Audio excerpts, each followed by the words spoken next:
Hey guys, this is iSafeKill, otherwise known as Nick, and today I have a very special video for you. Really the first of its kind for me. Just to give you a little bit of background history, I stayed pretty much away from custom maps ever since BO3 came out. I pretty much stuck to the base maps and then the DLCs.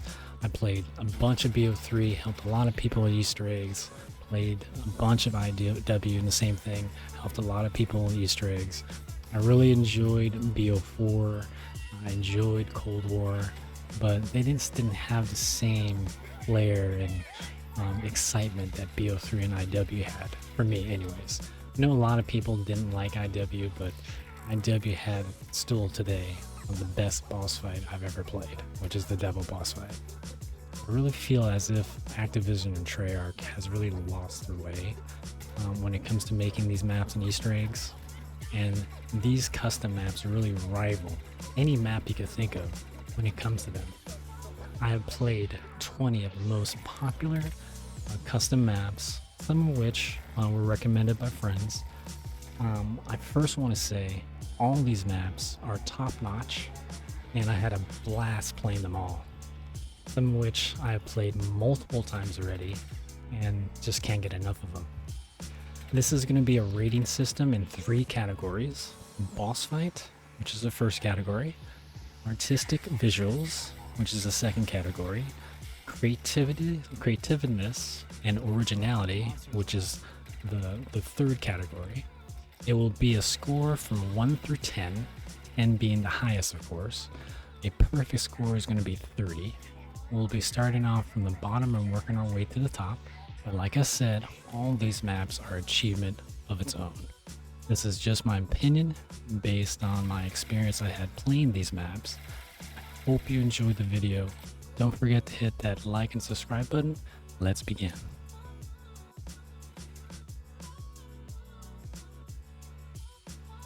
And coming in at number 20, we have Dark Harvest Biological. And this map is a beauty. I love dark maps. I'm kind of a sucker for dark maps. This map is also in collaboration with You Always Win. It plays almost like Nightmare, but still round based. There's a man in the basement and we must help him save his farm. This map is beautiful and very detailed. I love the side little cutscenes that it has, kind of letting you know the next steps. Very smart, very intelligent, and I gotta say, I'm a little bit of a sucker for nighttime maps. The Easter egg steps are fun, easy to do, easy to follow, because you actually do have a HUD that kind of checks off the steps as you go. I mean, it doesn't tell you exactly what to do, but it gives you a hint, and once you're done with that step, it kind of checks it off for you. Minus one annoying step where you have to find 3 letters around the house, or not letters, sorry, numbers around the house. And you have to input these numbers once you find them in the door that leads into the basement. But the catch is, it's in a random order, so you gotta trial and error it. If you're anything like me, every time I try and error something, it's always the last combination. So that was the only annoying part. For me anyways, but all the other steps were very enjoyable to do.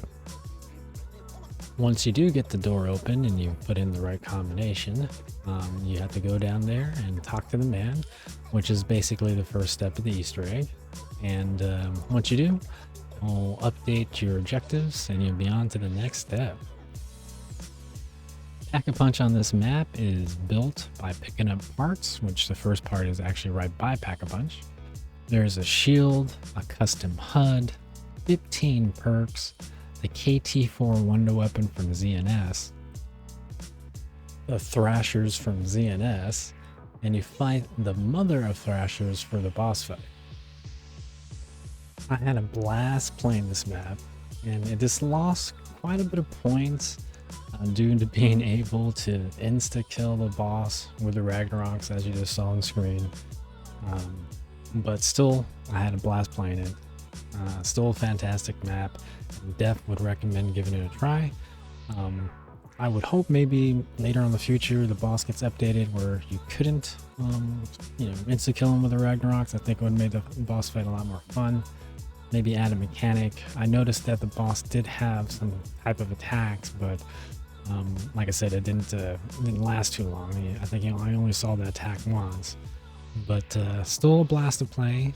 I love the whole story aspect of it, and I like different experiences, and sometimes I do enjoy the Easter eggs that have like a checklist and it kind of marks it off as you go, but doesn't give you everything. Just kind of lets you know a clue. I do enjoy that. So let's get to scoring. For artistic visuals, I'm giving it a very high score of 9. The map is very gorgeous, very beautiful. I think he did a very excellent job making it feel like a Treyarch type of map. For creativeness and originality, I'm giving it a 9.5. It was very creative. I love the whole story aspect of it, like I said. So I thought he did a really good job there. Where it lacked, however, was a boss fight. Even though the boss fight was fun, I liked the whole soundtrack and music that was playing during the boss fight, but it didn't last too long just because of the being able to pretty much insta-kill the boss. I've seen this map actually being done before, and it was like a year ago, so I noticed that that same thing happened to that guy where he took out his rags and he was able to insta-kill.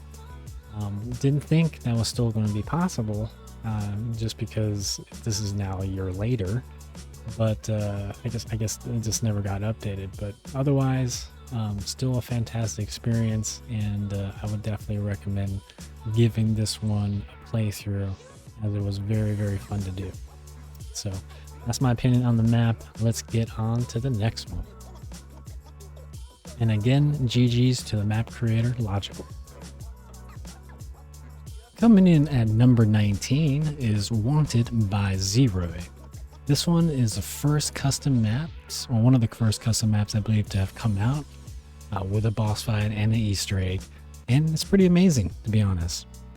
The Western theme is just great, with hints of Buried and Dead of the Night, and you feel that everywhere. The map has a fully fledged Easter egg that's Back to the Future themed as well, which I just love. You get a special appearance from Doc Brown, and if you kill him fast enough, he actually drops you the Thunder Gun right away. So if you ever do the Easter egg, make sure you got a decent enough weapon. You chase him around and you kill him in time, you do get a Thunder Gun, which is just great. This map has a shield, has the dual wield acid gats. It has gobblegum usage after round 12. It has side Easter eggs. It's got 10 perks on the map. And of course, it has a boss fight where you fight Leroy from Buried. The Easter egg steps were easy and fun to do, and I love Back to the Future, so I was going to love this map no matter what. It has the DeLorean or Pack-a-Punches, and that's also how you escape the map. So if you love Back to the Future, you love Buried, you love Dead of the Night, then this map is going to be for you. But let's get to the scoring. For artistic and visuals, I give this map a solid 9. This is another map that just had a lot of detail, had a lot of care, had a lot of love put into it.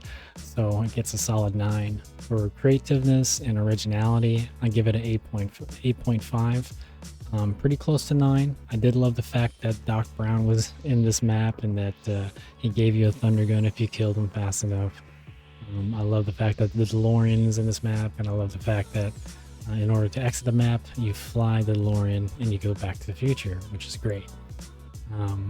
One thing that it was a little bit suffering was the Leroy boss fight, however.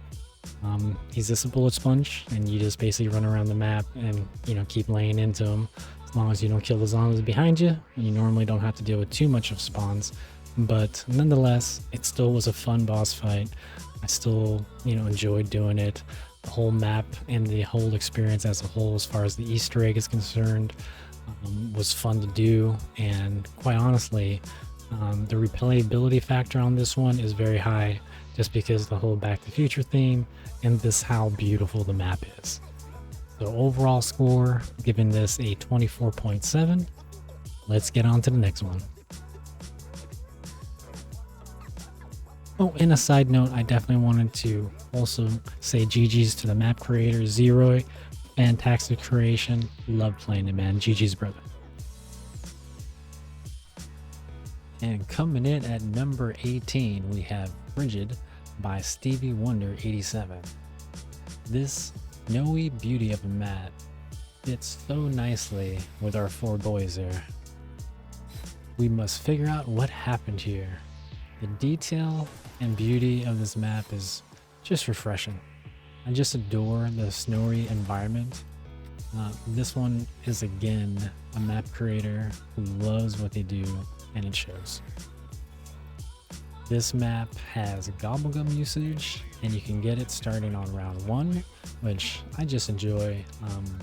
I like when map add that in. It makes it feel more of a traditional BO3 Easter egg in my opinion, and I do like Gobblegums. The Easter egg steps is slightly tedious, but still enjoyable. There's one step I didn't enjoy too much, which was the timed TV step, where you have to basically know the map very well in order for you to complete this. There's 5 locations around the map, and you pretty much got to go to that computer screen we just saw and look for that symbol in order for you to interact with it. I got lucky here, getting that first one. But once you get that symbol, you interact with it, and then you have to find 4 more. This one took some trial and error. Like I found myself basically having to run the route like 4 or 5 times in order just to kind of memorize it so I don't miss it. But all the other steps were enjoyable. Even this one, I think after a time I probably will get to enjoy the step.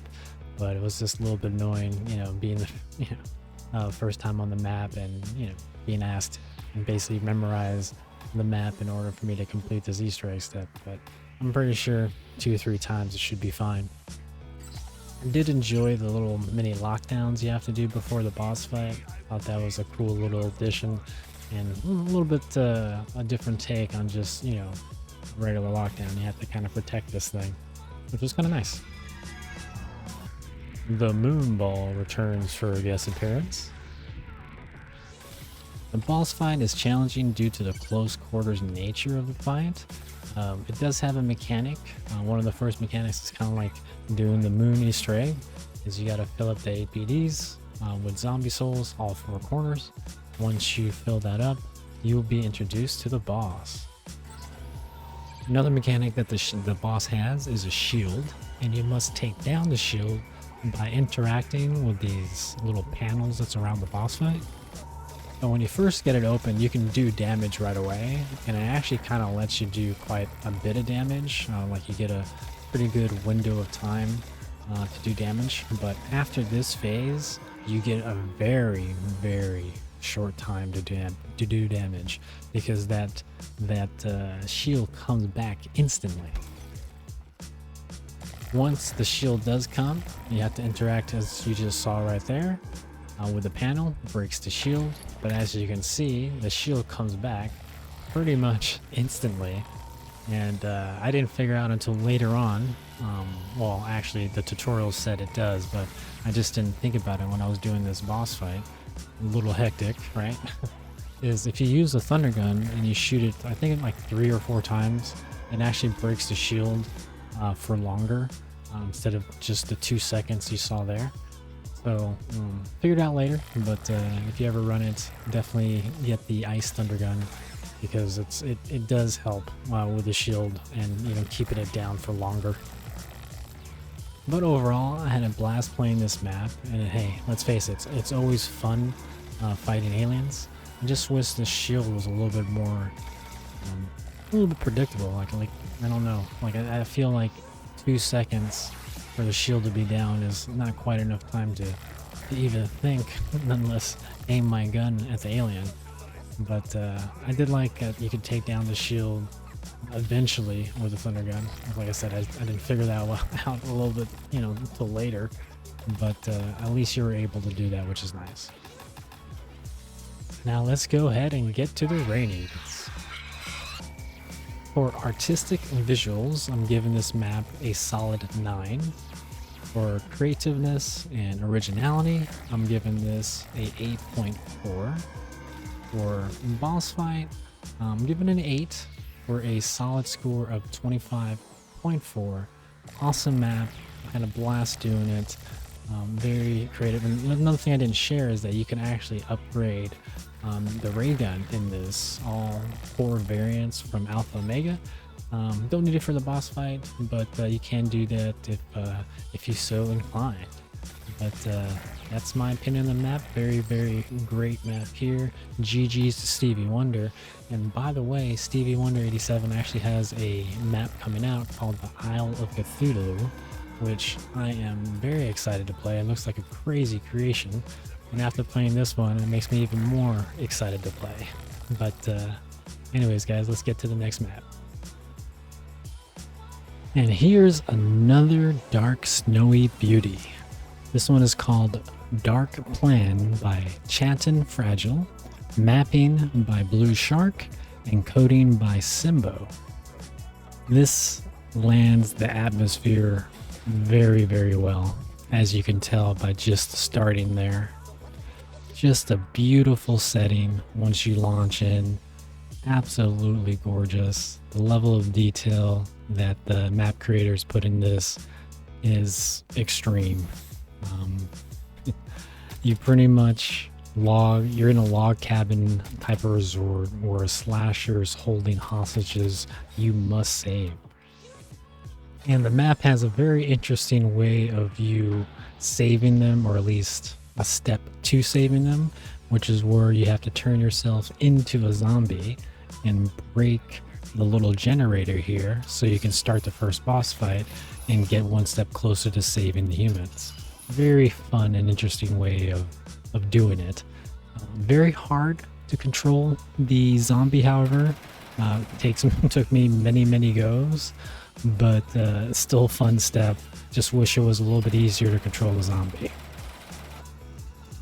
This map has 2 boss fights. Both bosses are from Rave in the Redwoods, but this one is a lot more fun to play, to be honest, more than Rave. I thought Rave was a little bit too easy and long. This one was challenging, a little bit shorter, but a lot more fun to do in my opinion. This map has a shield, has 8 perks, has in plain sight as the specialist ability that you get to take into the final boss, or you can buy it a little bit earlier for this boss if you wanted to. The main boss also has mechanics where you have to fill souls before doing DPS, and kind of just like Raven the Redwoods, he'll have soft spots once you fill up the souls where you could shoot him for DPS. It'll be on his arms and then be on his head. It definitely was a lot more challenging than the Rave boss fight. A lot more fun to do in my opinion. If you weren't paying attention, he will get you down. He has a lot of interesting attacks where he throws zombies at you, just like how you saw there. And if you don't shoot them, they'll hit you once they slam into you. This boss fight was a lot of fun to do. The Easter egg steps was very short, however. Wish it was a little bit more elaborate, and I know that's weird. Usually I like, steps being easy. I like getting into the boss fight easy. But this one was very short to get to the steps, but still enjoyable. I like doing it. I could see myself doing this again, and the replayability factor being very high.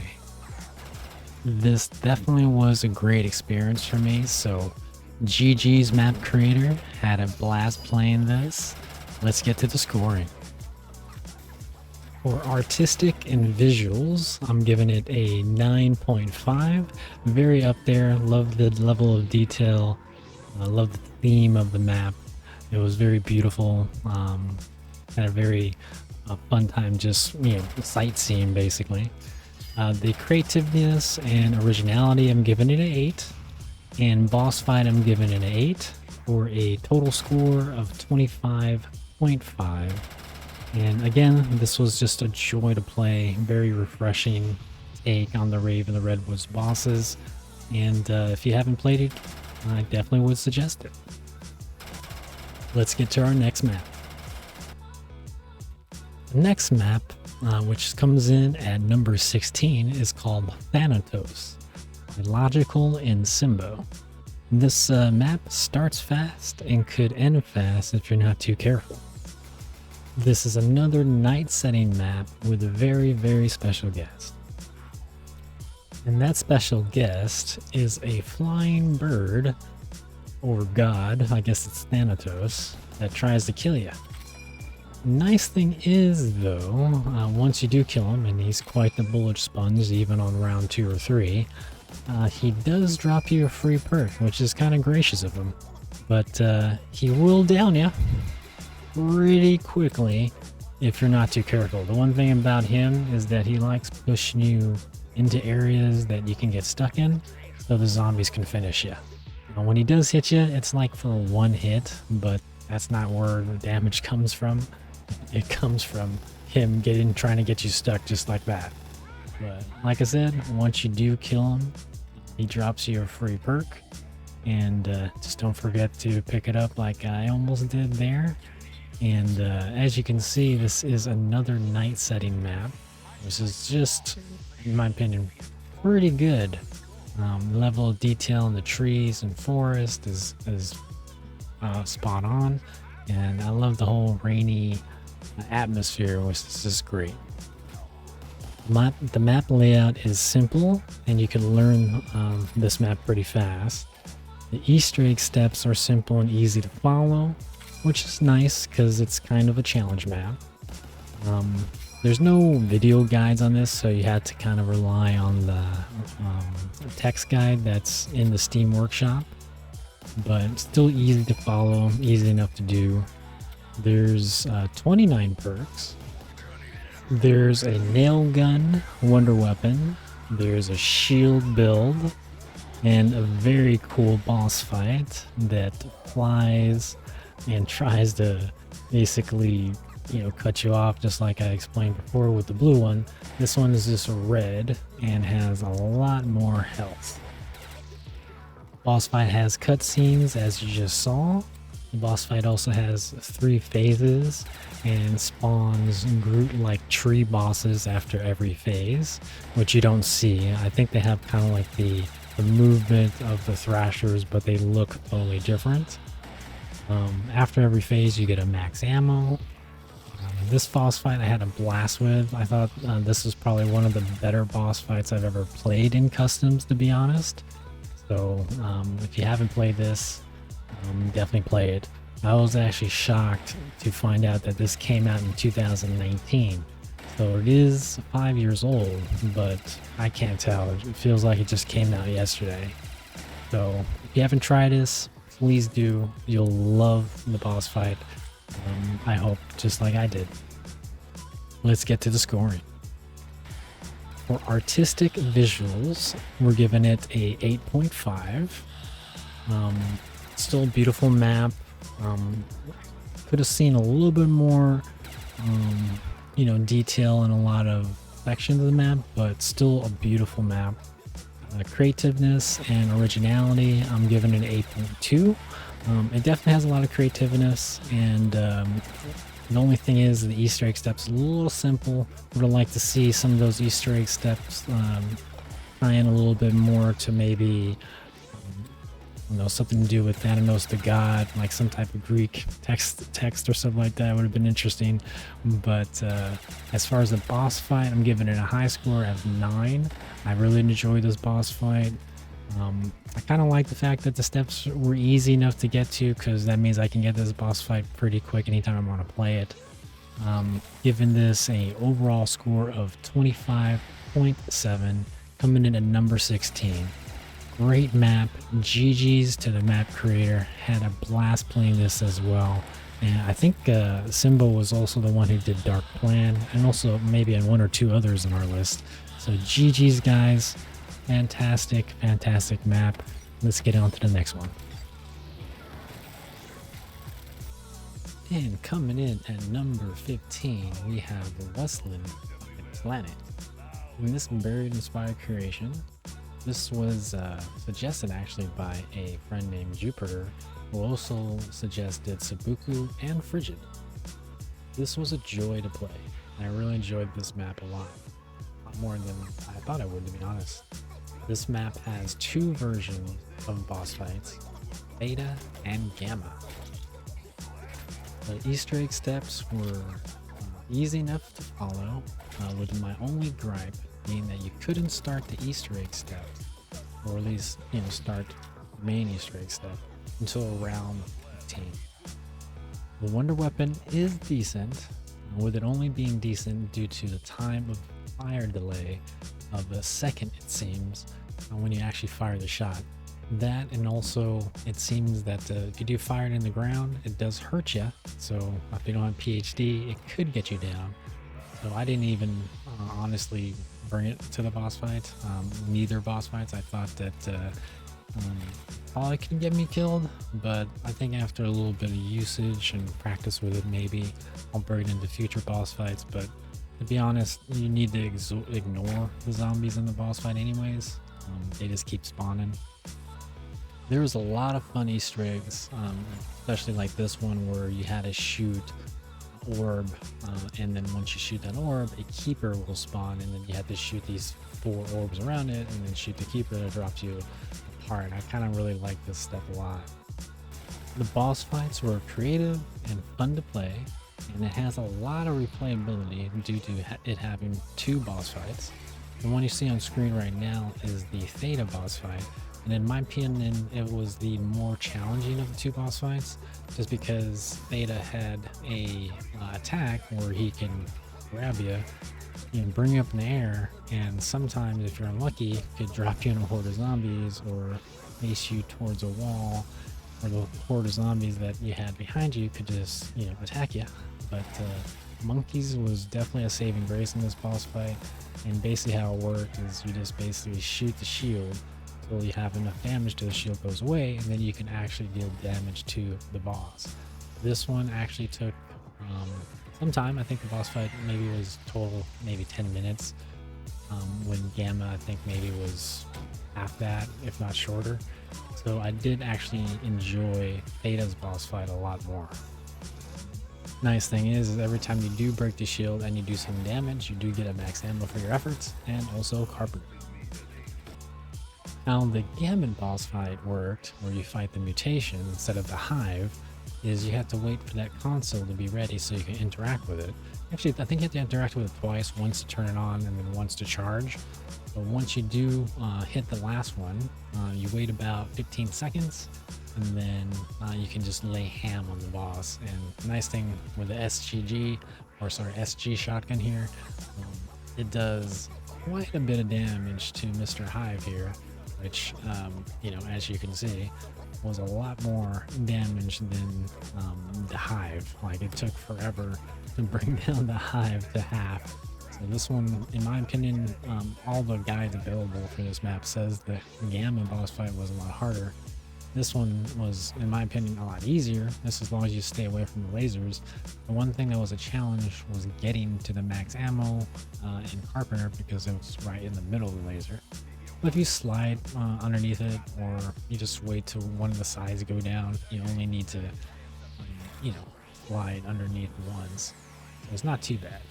And it doesn't seem like the shield that you have on your back, like it's working for the boss, because no matter what, he's able to swipe you even if you have your shield. But yeah, I enjoyed the Hive boss fight a lot more, but at least it has 2, so you can kind of see which one you like the best. They're both fun in its own ways. I just wish the mutation boss fight lasted a little longer, maybe had a different mechanic, but hey, I can't complain. I get 2 boss fights in one map. That's awesome. So GG's map creator, GG's planet. Awesome job with this one. Let's go ahead and get to scoring. For artistic visuals, I'm giving it an 8. For creativeness and originality, I'm giving it a 9. And for boss fight, I'm giving it a 9. Honestly, I think the alien boss fight, the Hive is a 9, and probably maybe Gamma is probably like an 8, but I'm just gonna give it a 9. I mean, like I said, I can't complain. I'm getting 2 boss fights in one map, so GG's. with an overall score of 26. So GG's map creator, great job on this map. If you haven't downloaded it yet, please do. It was definitely a fun experience, and I really enjoyed playing this one. So GG's Planet, let's get on to the next map. And coming in at number 14 is Europa by Logical, yet another map by Logical. This map is another snowy beauty. You spawn actually in the boss fight arena, but you don't know that yet. Something is in there, but what? We must find out. The map is just simply a beauty to behold. All the colors are vibrant, all the spaces are very detailed. It matches the theme of being on a planet orbiting Jupiter to a T. The map offers the Scavenger Wonder Weapon from Call of Dead, and it actually has two different variants. It has the electric variant and the fire variant. The map has a shield, has 11 perks, and also has the PES from Moon, so you can breathe in the atmosphere, and then also has a boss fight. The Easter egg steps were easy enough to follow and fun to do, with my only gripe being that you can't use the PES and the shield at the same time until you get the fire scavenger upgrade, so you can shoot a box on top of this tower so you can get a part and place it in a teleporter. Then you could upgrade the PES and have your shield at the same time. I just wish that wasn't so late into the Easter egg. I wish you can do that either earlier or be able to already have your shield and the PES at the same time. But besides that, the Easter egg steps were easy enough to follow and fun to do. The boss fight is on the simple side, just being a bullet sponge, but does have multiple phases to the boss fight, and every time you complete a phase, you get a max ammo. And yet again, you fight another alien. Hey, I love fighting aliens. Give me all the aliens. I'll fight them all. But the boss fight is still fun to do, and definitely has fun music as well as actually the music from Alpha and Omega's boss fight, which is suiting since you're fighting the Alpha and Omega boss, but at least you can do damage to this one. Let's get to scoring. For artistic and visuals, we're giving this map a 9.2. For creativeness and originality, we're giving it a 9. For the boss fight, we're giving it an 8, since it's a little bit on the simple side. For our overall score of 26.2, which is still a great score, great map.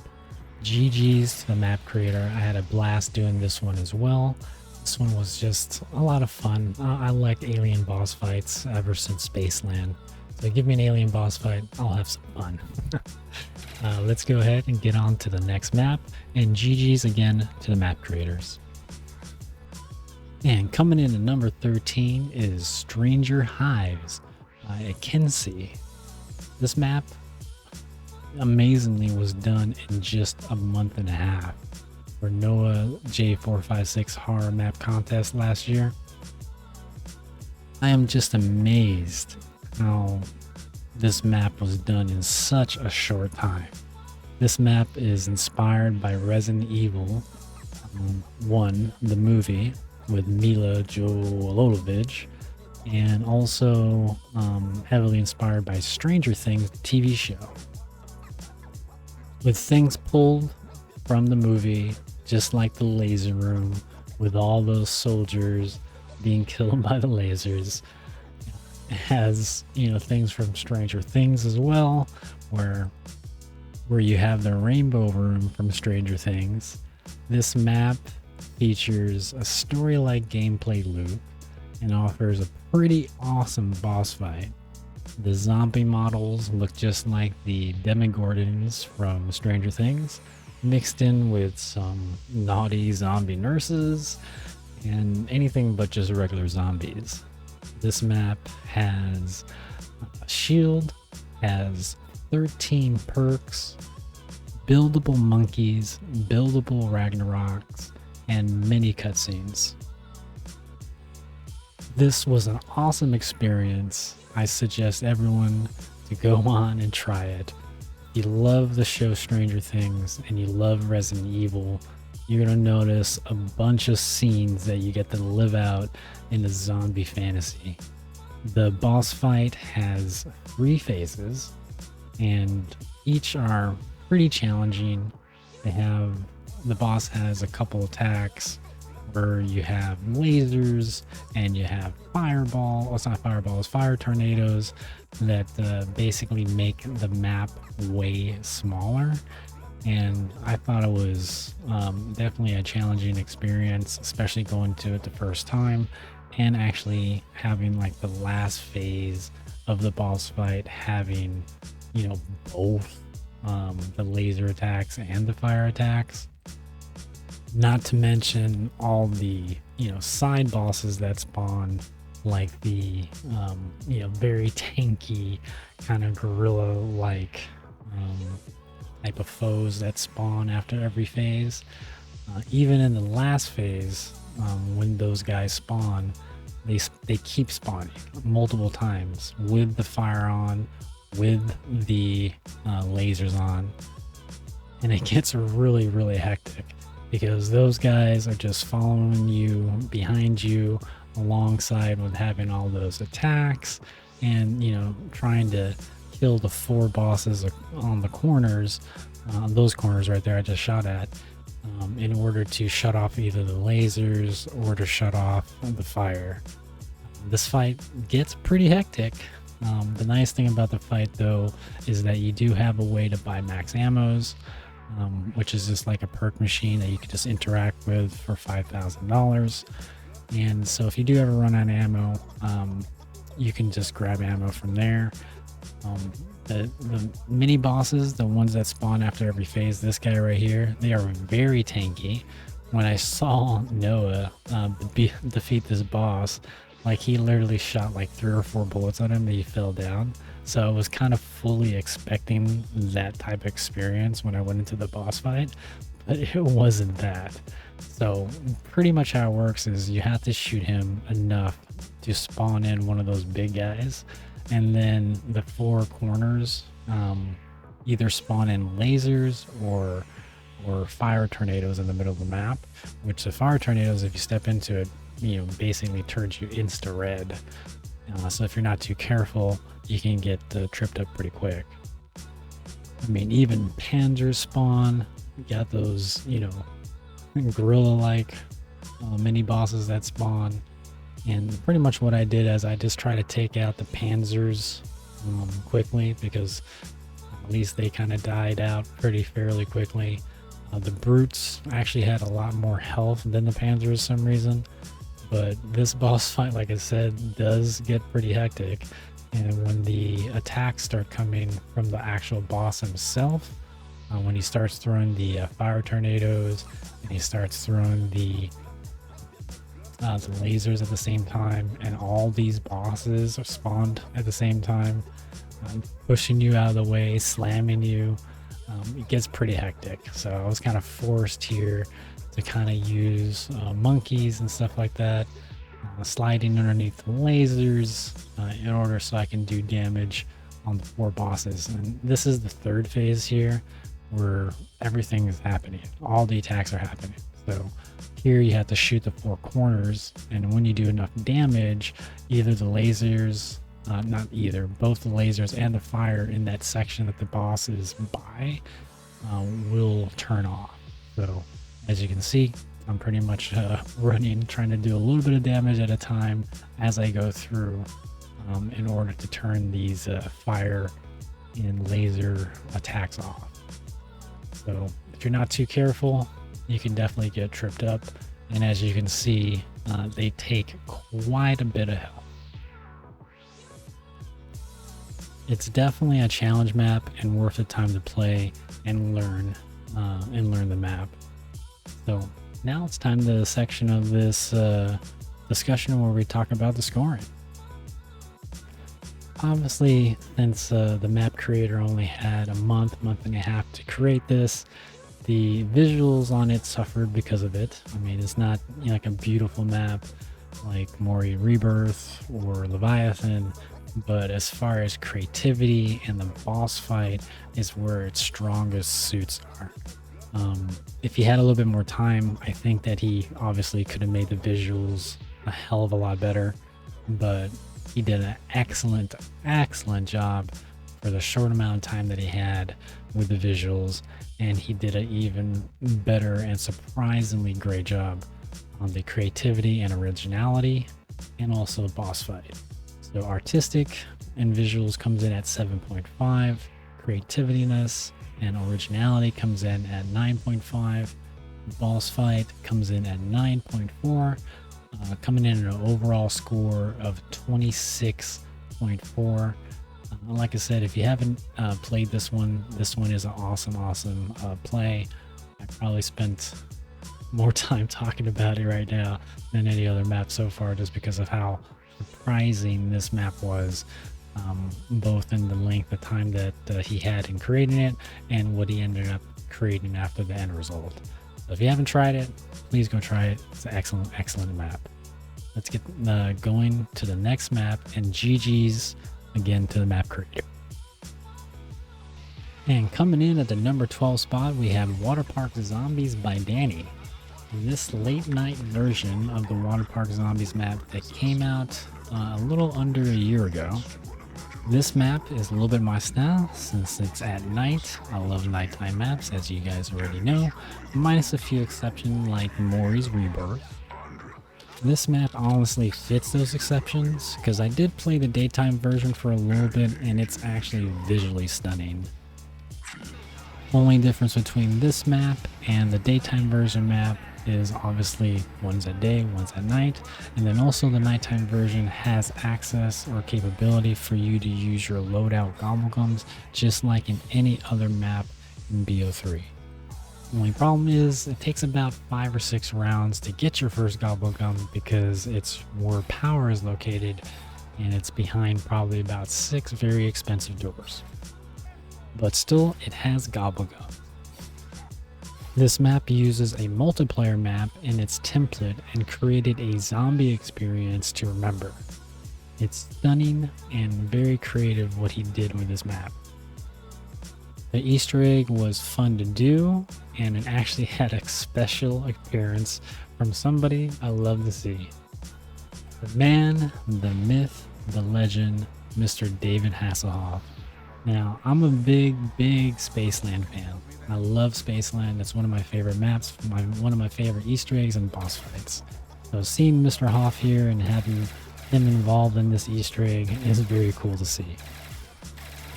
The map has a buildable shield, has 4 buildable wonder weapons, which are from Spaceland.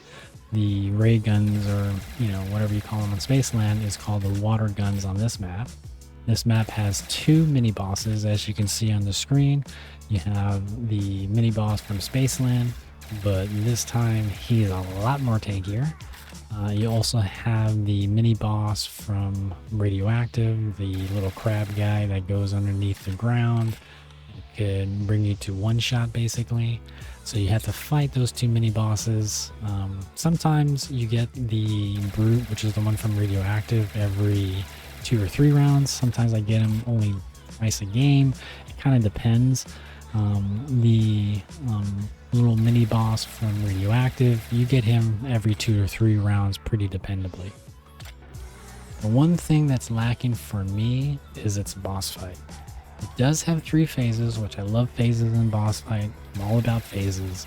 And the boss does have a couple attacks, which I'm the same thing. I love a boss with, that can attack back, but it is on the simple side. The mechanic of needing your glasses in order to see the orbs to do DPS is a neat concept, but could have used maybe a different mechanic.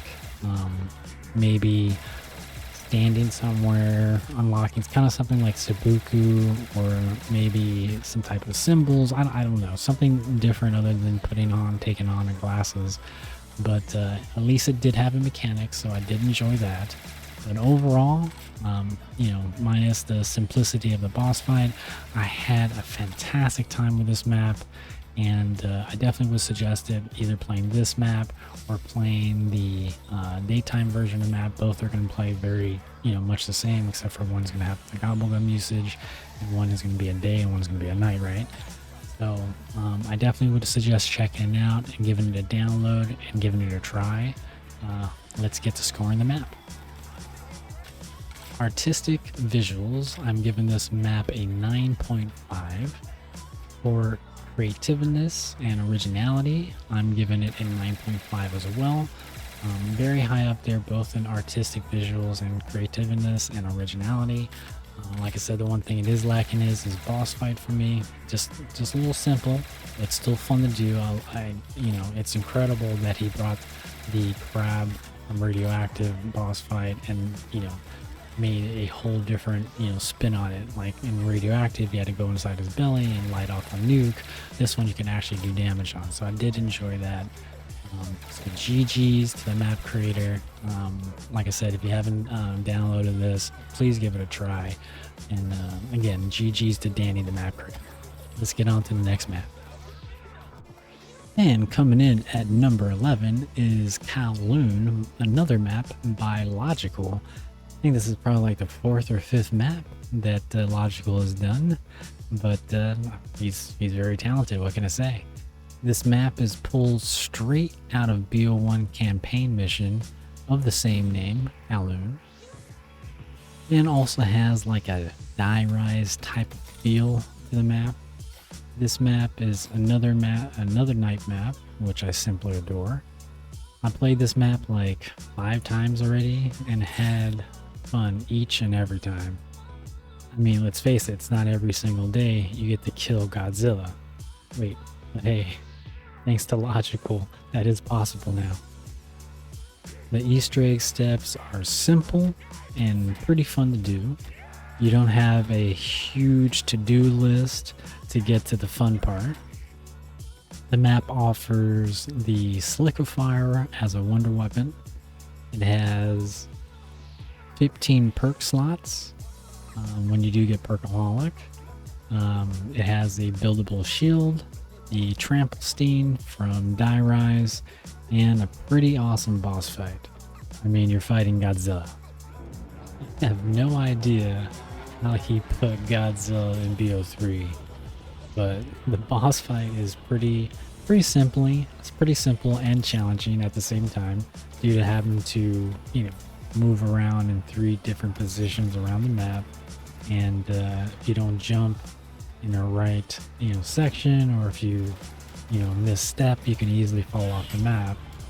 But once you fill up the souls at each single location, all you need to do is interact with the little generator thing in the middle, and once enough souls has been reached, you can fire that generator at Godzilla to shoot a laser at him. But before you're able to do that, he does have a wipe attack, and the wipe attack shows up right before you're able to shoot the laser at him. So you just got to be careful. There's certain sections of each position around the map that are safe sections. So if this is the first time you're doing it for the first time, or you're thinking about running it for the first time, I definitely would suggest watching a video just so you can see the wipe attacks and where it's going to happen. Because if you're not hiding in the specific spots, no matter where you are around this spot, for instance, you will die. Like if I was out in the corner right where that fire is, I would have died. If I was up there near the generator, I would have died. So you just got to be careful and just know the spots. But it's a lot of fun. It has the music from Godzilla. It has obviously Godzilla, and just the whole boss fight itself, having to run around the whole map is a lot of fun. And as I mentioned, once you do fill up those 3 locations with souls and you fire those 3 lasers, you have to then go to each location. Again, the same 3 locations to interact, with each generator. And the last generator will fire all 3 shots at Godzilla, and all those 3 shots will kill him this time, and he will fall over, like over a building, defeated. And I gotta say, it feels very gratifying when you see Godzilla fall over and you're the cause of it. Like I said, I don't know how he put Godzilla in this boss fight, but I'm glad he did. If you haven't tried this boss fight, please do, because it's a lot of fun. Now let's get to the scoring. As far as artistic and visual views, I give it a 9. For creativeness and originality, I'm giving it an 8.6. For boss fight, it's a really fun boss fight. I'm giving it a solid 9. Coming in at 26.6 for a total score, and this is the number 11 slot. GG's to the map creator again, Logical. You just keep hitting, maps out of the park. GG's, let's get on to the next map. And coming in at the number 10 spot, we have Hearthstone Tavern by Sphinx. The tavern has been overrun by the Scourge, the zombies summoned by the Lynch King to stop us from stopping him from taking over Azeroth. Everything we are doing will lead up to the killing of the Lynch King. I actually never played Warcraft, but I had a lot of fun with this map.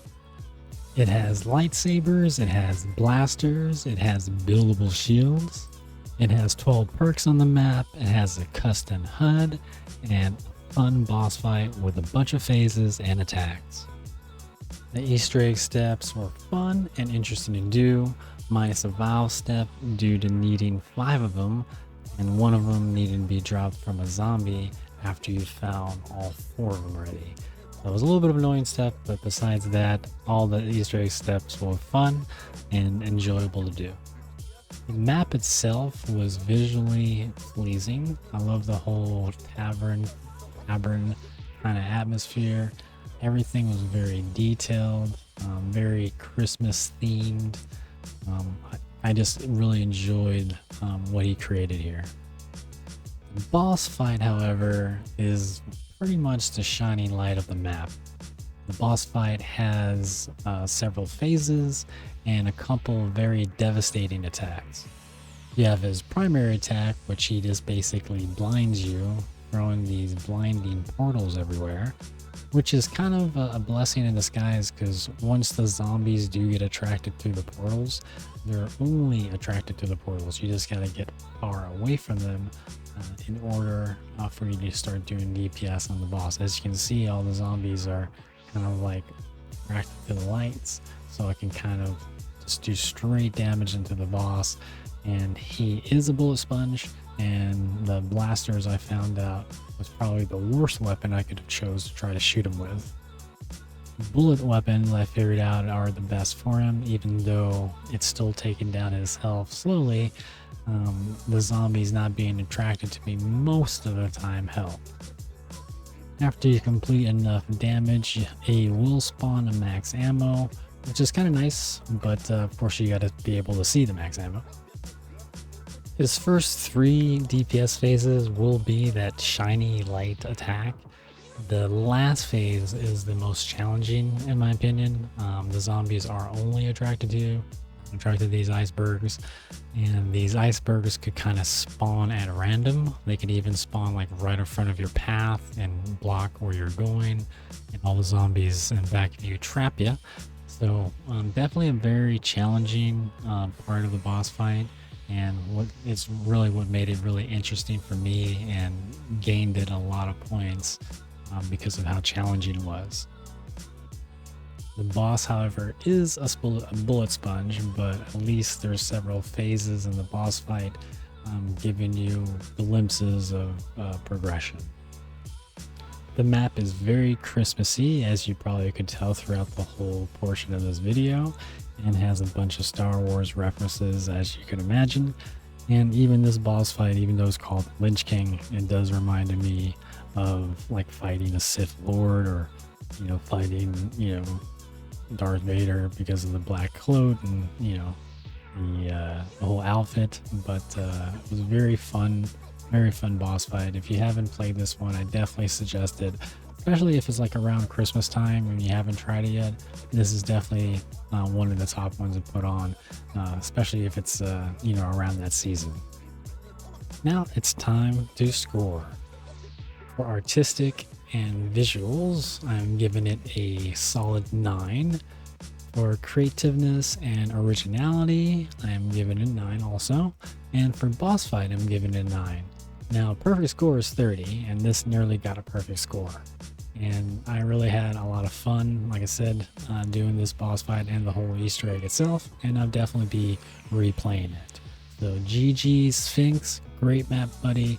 I really enjoyed doing this one. Now, let's get on to the next map. Coming in at the number 9 spot, we have Seatown by Logical. Another map by Logical. Immerse yourself within the reimagined re-edition of the multiplayer map Seatown, spelled Ceatown, not Ctown, from the Modern Warfare 3 game.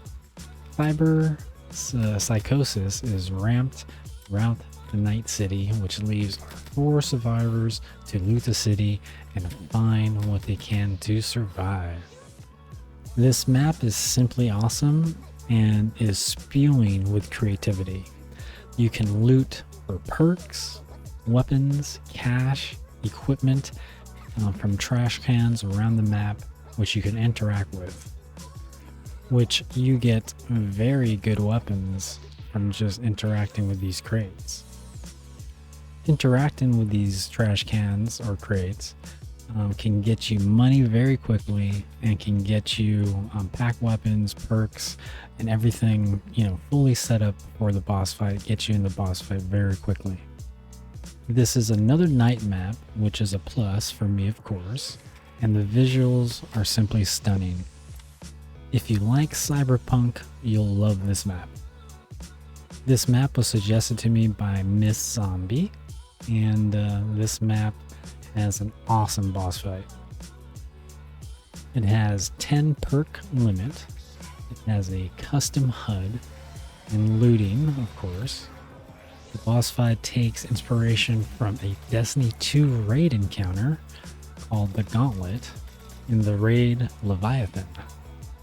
Logical must be a raider. The boss fight even has a section where you have a jumping puzzle, kind of like what you had in the raid Gauntlet in Leviathan, except for if you're solo, all you have to do is shoot the symbols yourself instead of having your teammates shoot the symbol on the outside, which is what you would have to do if you're playing co-op in this mission.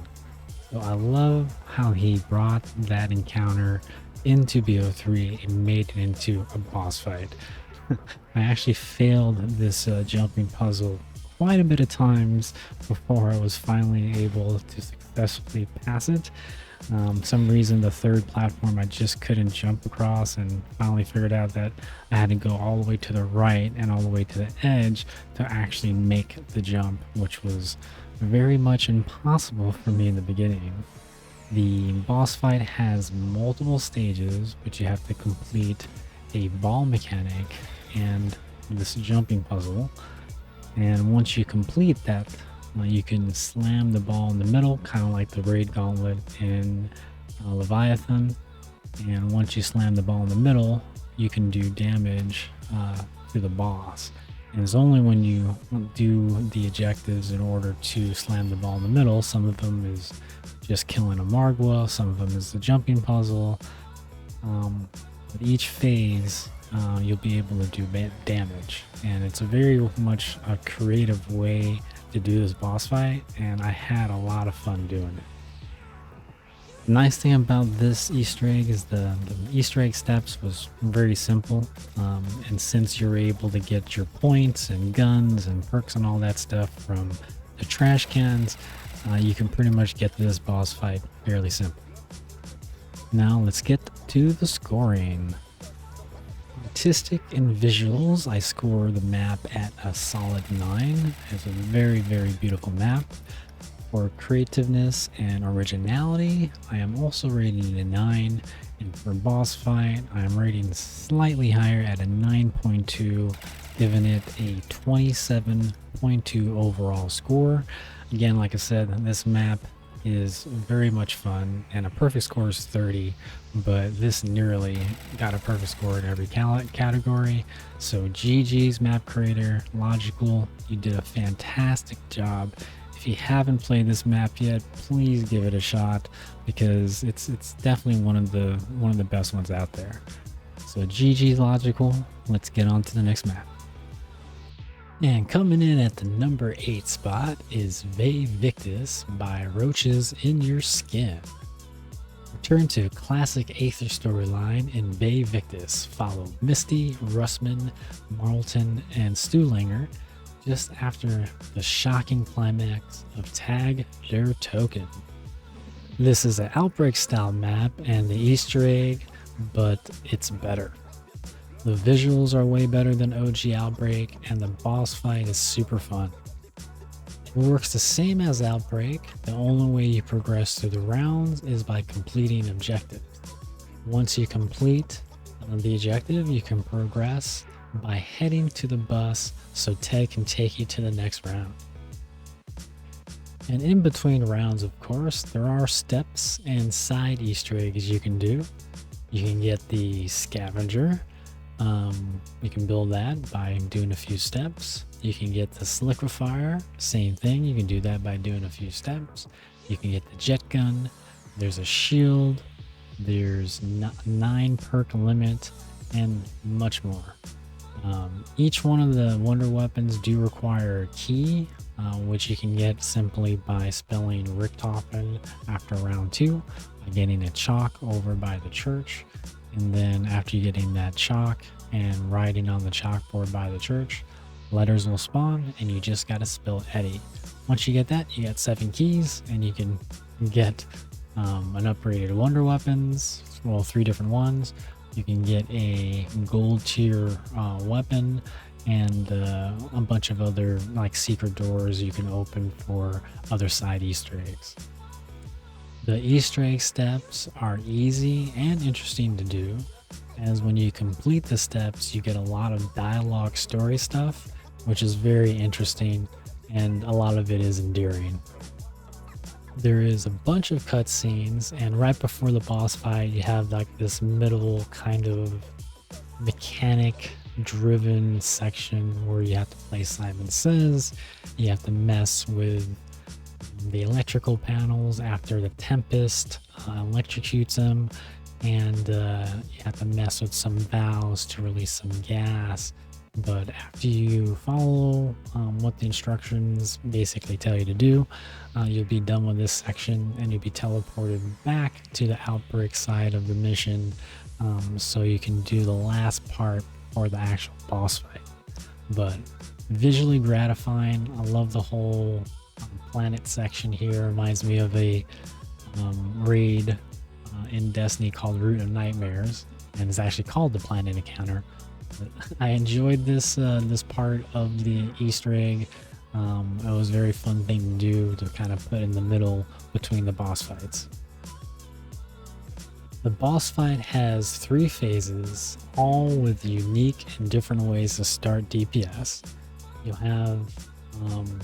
have a blast with this one. The first phase, you must throw 4 balls around the map while he's shooting lasers at you. And once you throw the 4 balls around the map, you can start doing DPS on them.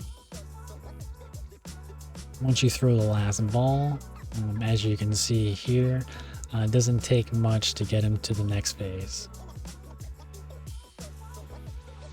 The second phase is waiting for this all the way to the right top door to open, and then interacting with this little console here so a Mangler could spawn. And once he spawns, you can use his arm to like blast a section of the boss to make him damageable.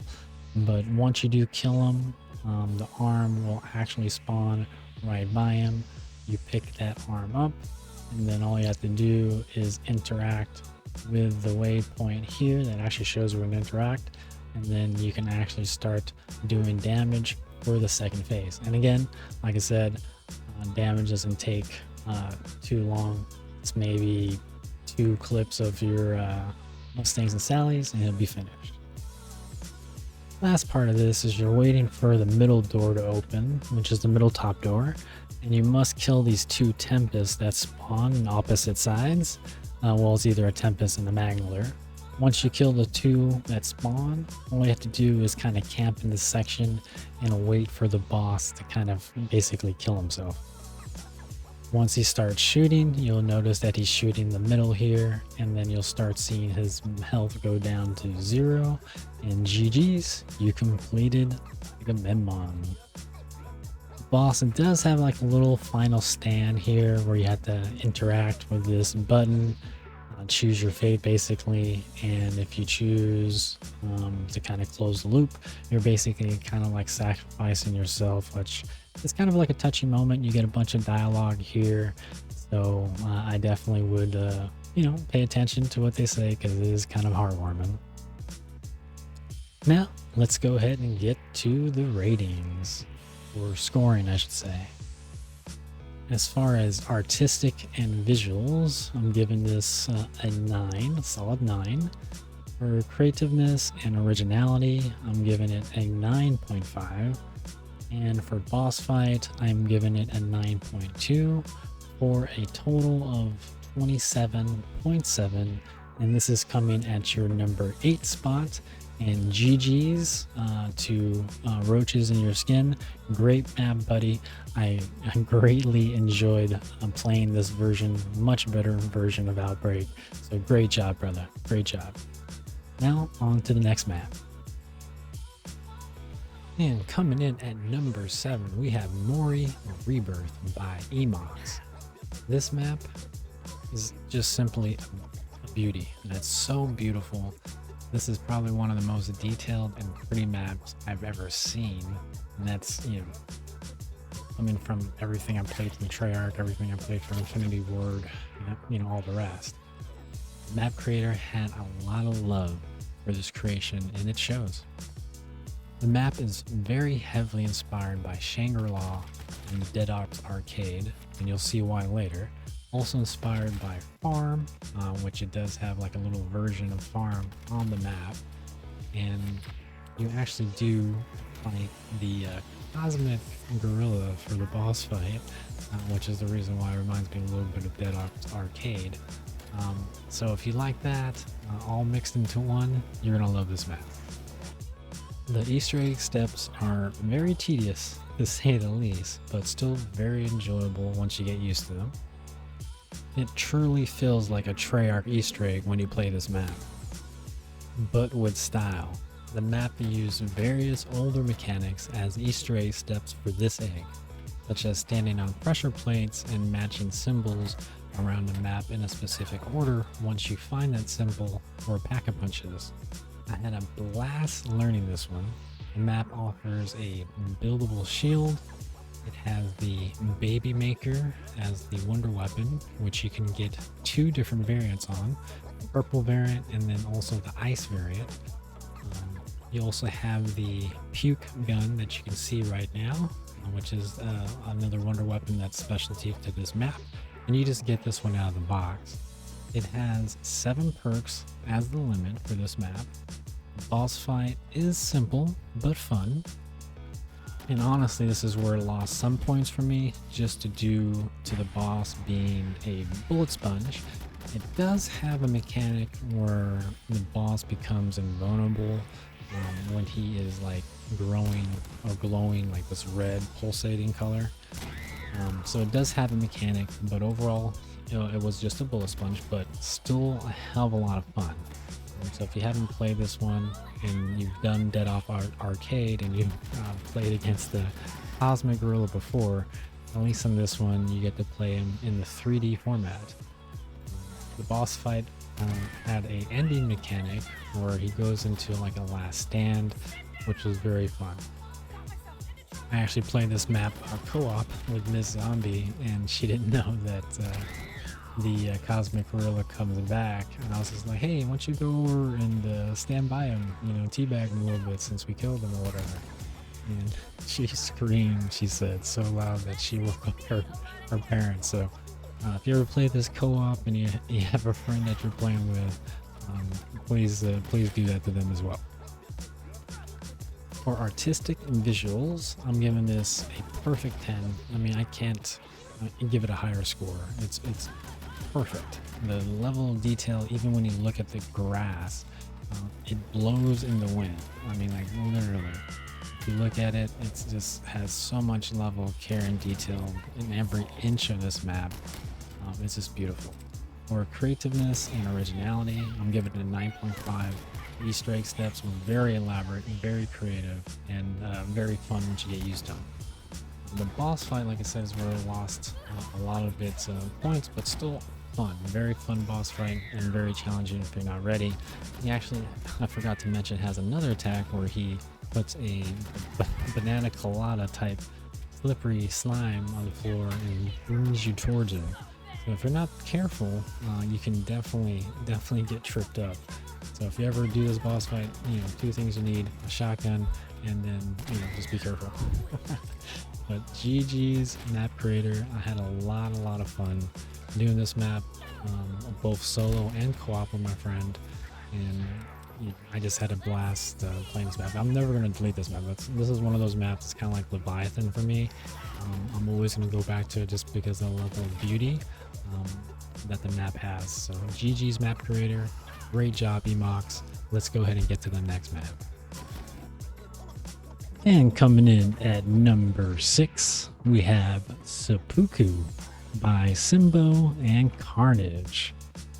4 soldiers attempt to climb the legendary stairs leading to an ancient Japanese temple with a supernatural past. What happens next will blow your mind. The map is very pretty.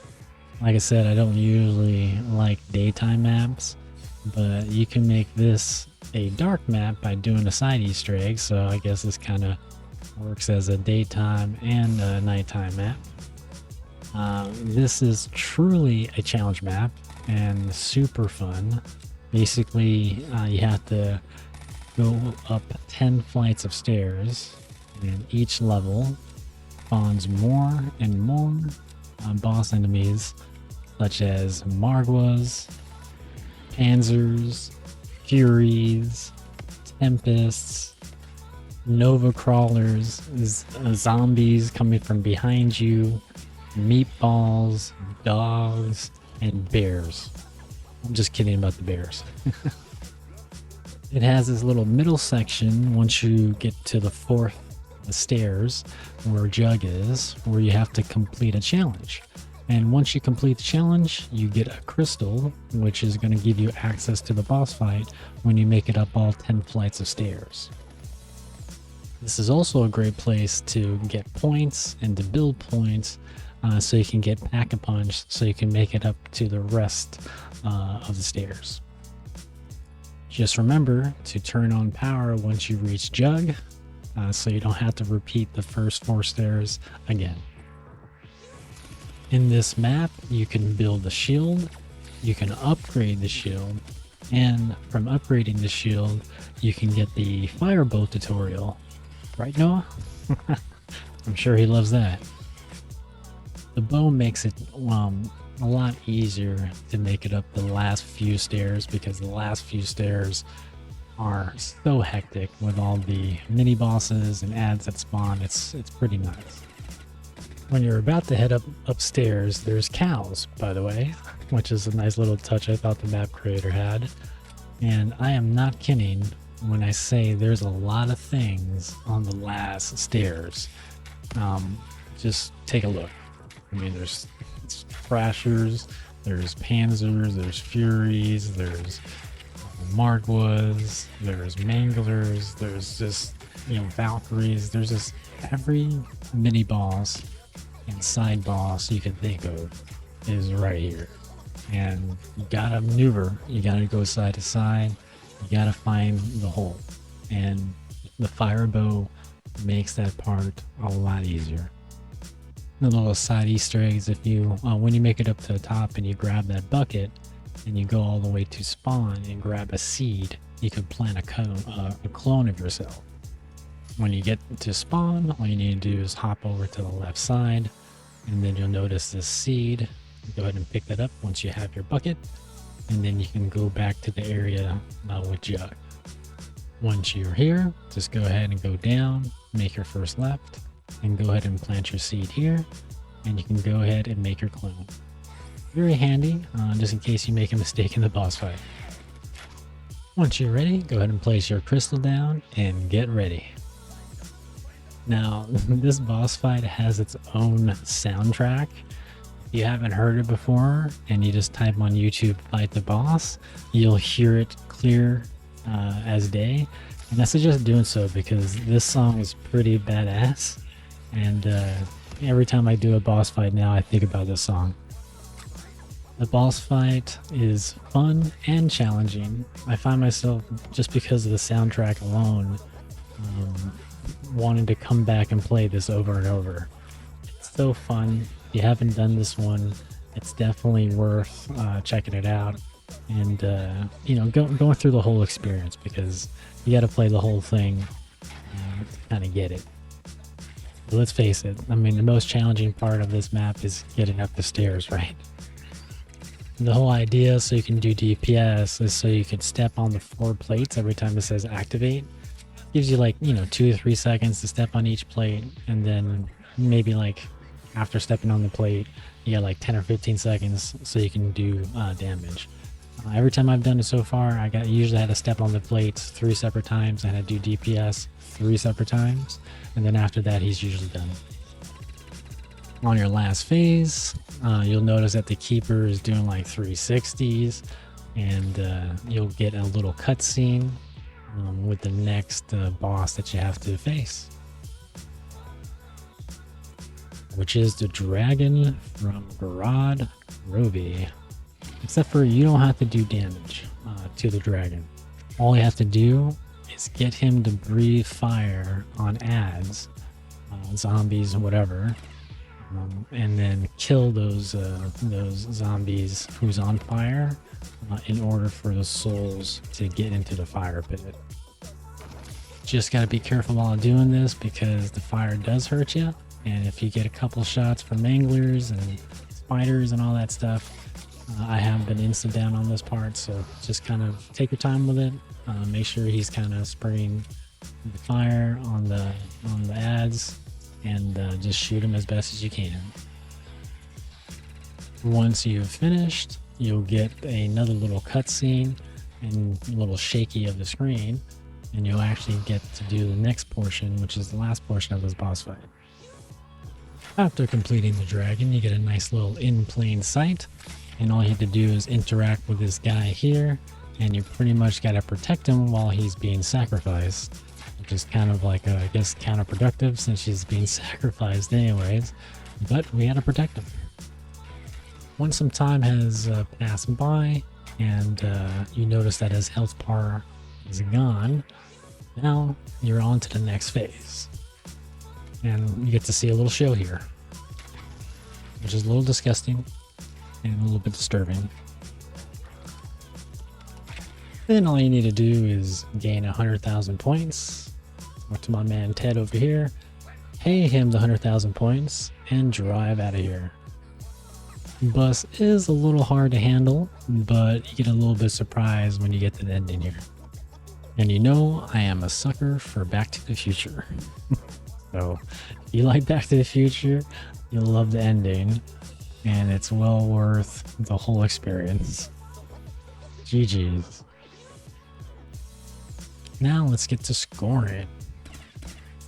For artistic visuals, I'm giving the map a 9. For creativeness and originality, I'm giving it the highest score I can give it, a 10. For a boss fight, I'm giving a 9. For a total score of 28.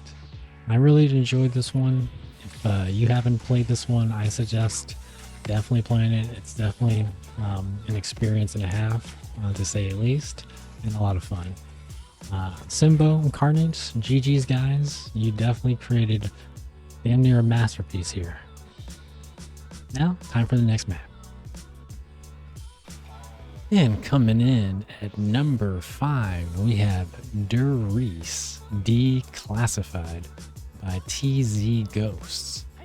This map is a remaster of Giant in BO3 or Der Riese from World at War, however you want to look at it.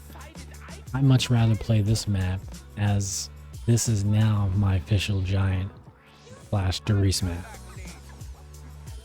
The map is just gorgeous, with all the blues and grays that the original Giant had. It's so refreshing to see the reds and the blues and the greens and the browns and the orange colors. It just brings out this map so much more than the Giant. And you know, all the gray color, even of the original, this just feels more real, you know, more natural.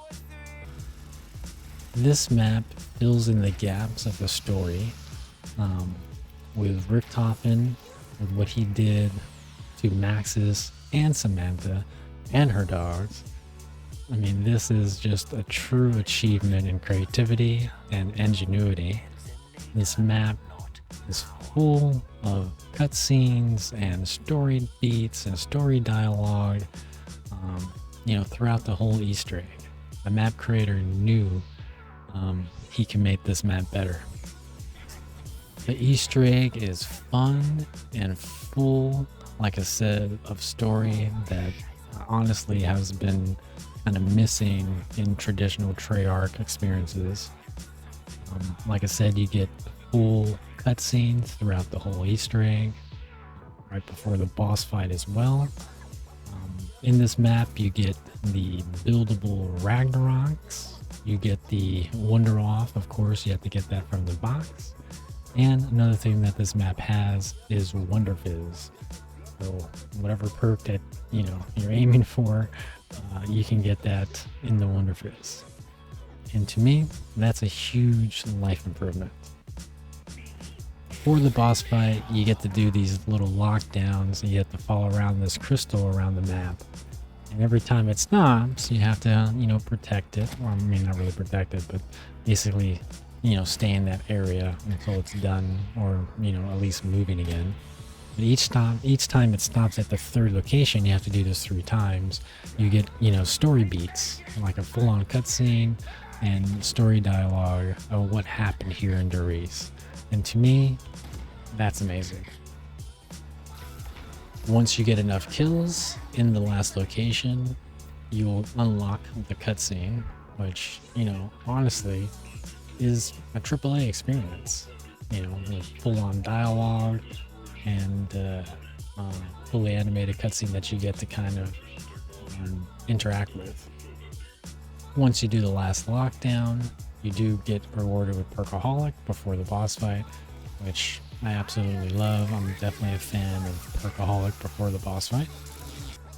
Once you're ready, you just gotta interact with the portal again, and then it'll take you straight into the boss fight, which you get another cutscene, and I'm telling you that this feels like a AAA experience, like it came from Treyarch themselves. I mean, little side Easter eggs like Samantha's little box there, tagged her Totem, and full-on dialogue in the cutscene, which is just simply amazing. The boss fight is simply, in one word, amazing.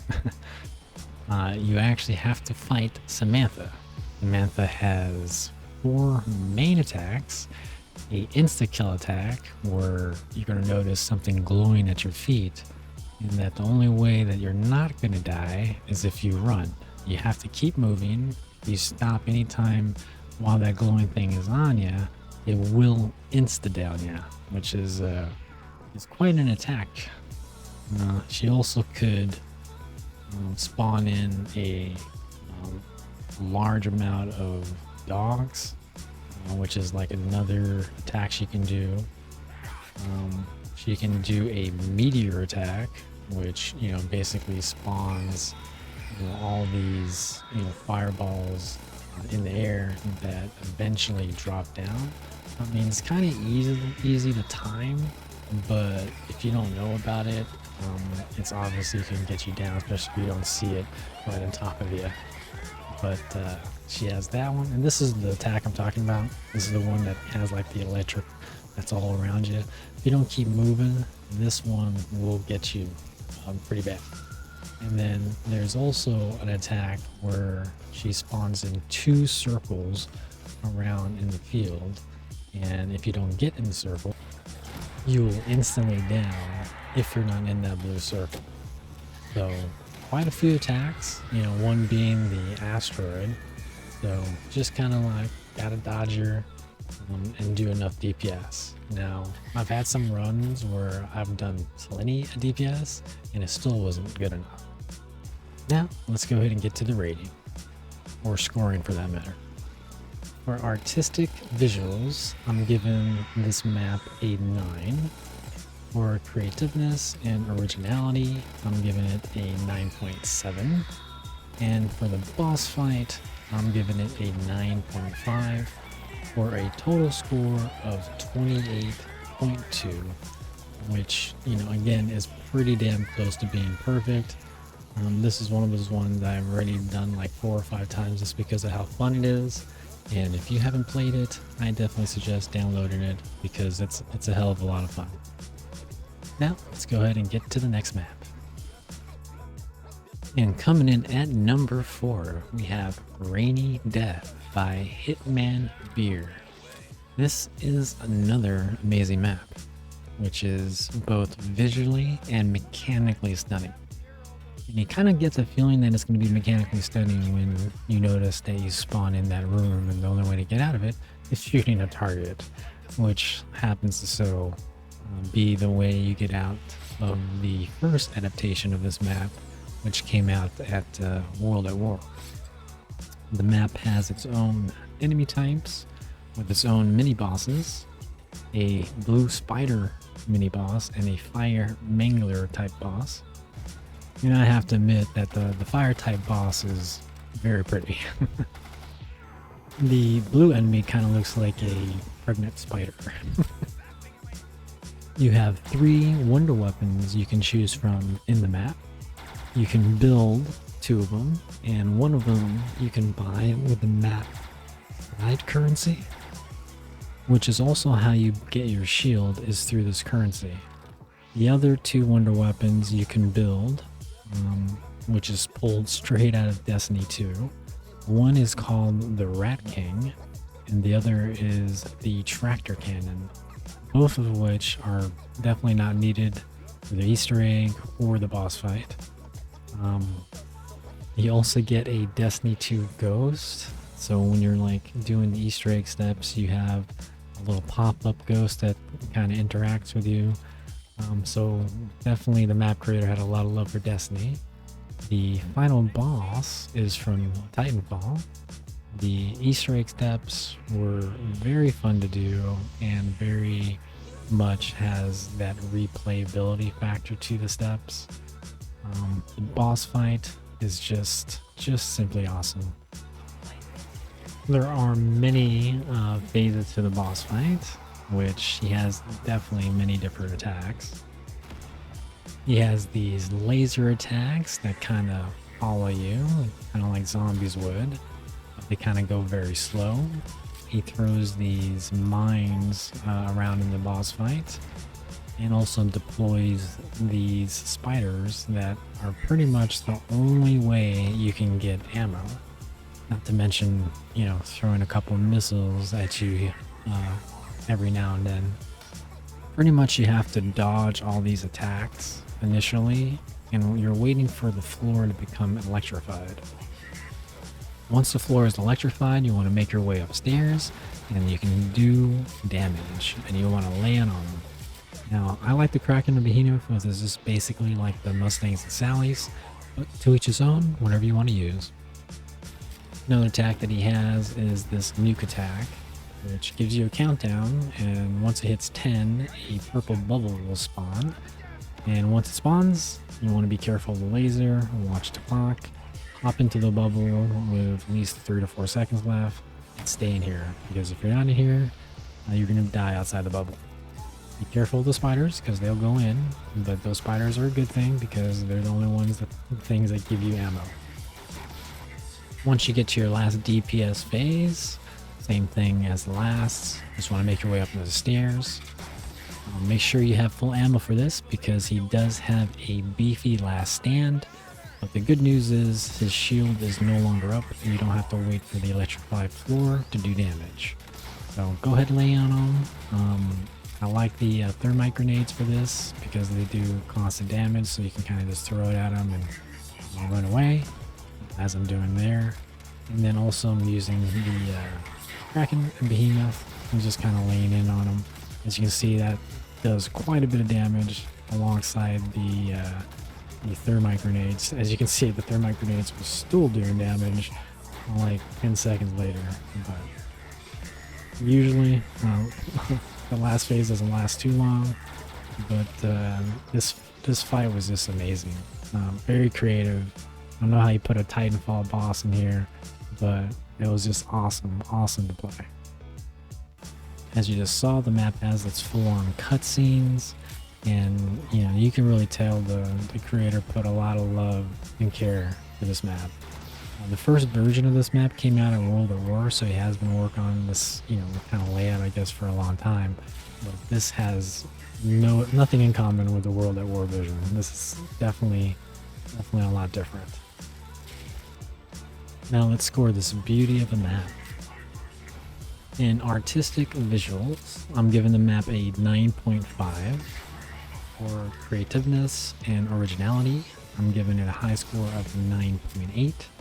And for boss 5, I'm giving it a 9, apparently .5, but a 9.5, making it a 28.8, which is nearly 29. Nearly another perfect score. And as you can see, as we're getting closer to the top here, the scores are very close together because these maps are all awesome. They're all great. It's hard to give these maps a direct score, but do my best. But all of them are fantastic, and definitely suggest giving them all a playthrough. Now time for the next map. And coming in at number 3, we have Nightmare by RDV. This map is simply a masterpiece. Truly a masterpiece. It plays out like a Resident Evil story game. It's amazing. This is amazing that this is Black Ops 3 Zombies. The map itself is just a beauty and reeks of horror all over the artwork. From the zombies climbing and coming out of walls to little jump scares we must endure. Especially just the starting scene, being from Black Ops 1, being in that chair. Brings all those nostalgic good vibes again. It's all great.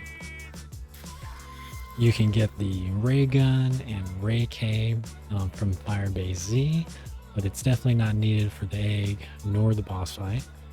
You can get syringes to replace your jug and stamina to provide and speed cola, but it's temporary, so use it wisely and make sure that you know where refills are if and when possible.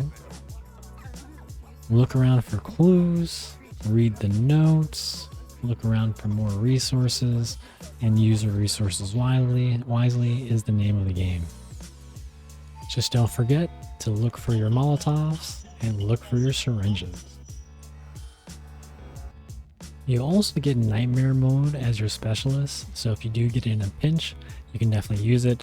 But just like everything else, keep an eye on it. It does go away pretty quickly if you stay in it, and it does take a little bit to recharge, so use it wisely. Ammo is usually not a problem. There's a bunch of highlighted ammo boxes everywhere, so if you are out of ammo, go ahead and pick it up.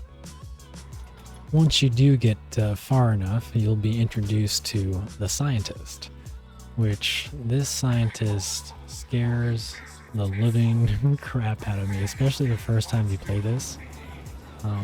It's super intense how you have to take out this scientist. because you have to grab 3 parts in 3 different vents with this RC car, but run away from him to the point where the music stops playing, so you know he can't see you, and then lay down somewhere and be in the RC cart and leave your body alone while you grab 3 parts and then try to use the RC car to kill him.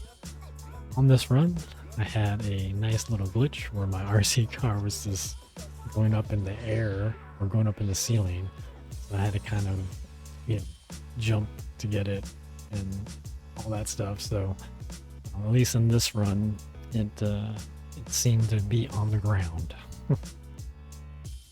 Once you do get in a good position where you can kill him, he's going to drop this little key card where you have to pick up, and it will take you to the next step, which basically opens up a door.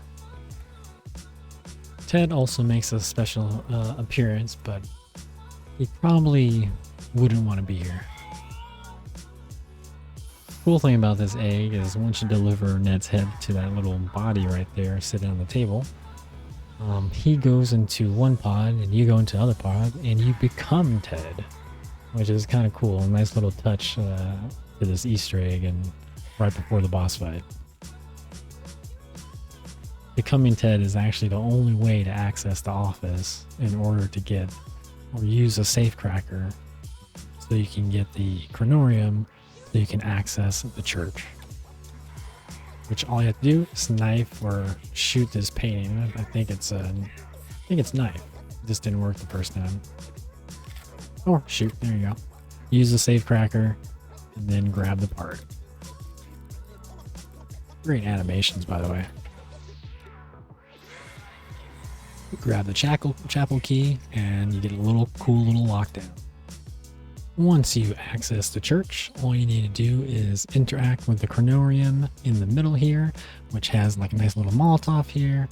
And then once you interact, it's going to have this cool little round 666. And you know that this is for real. The math is right there, and you get this fun little lockdown. After the lockdown is finished, don't forget to pick up your Chronorium, and that's right here. This is going to allow you to access the boss fight, and it's time to have fun.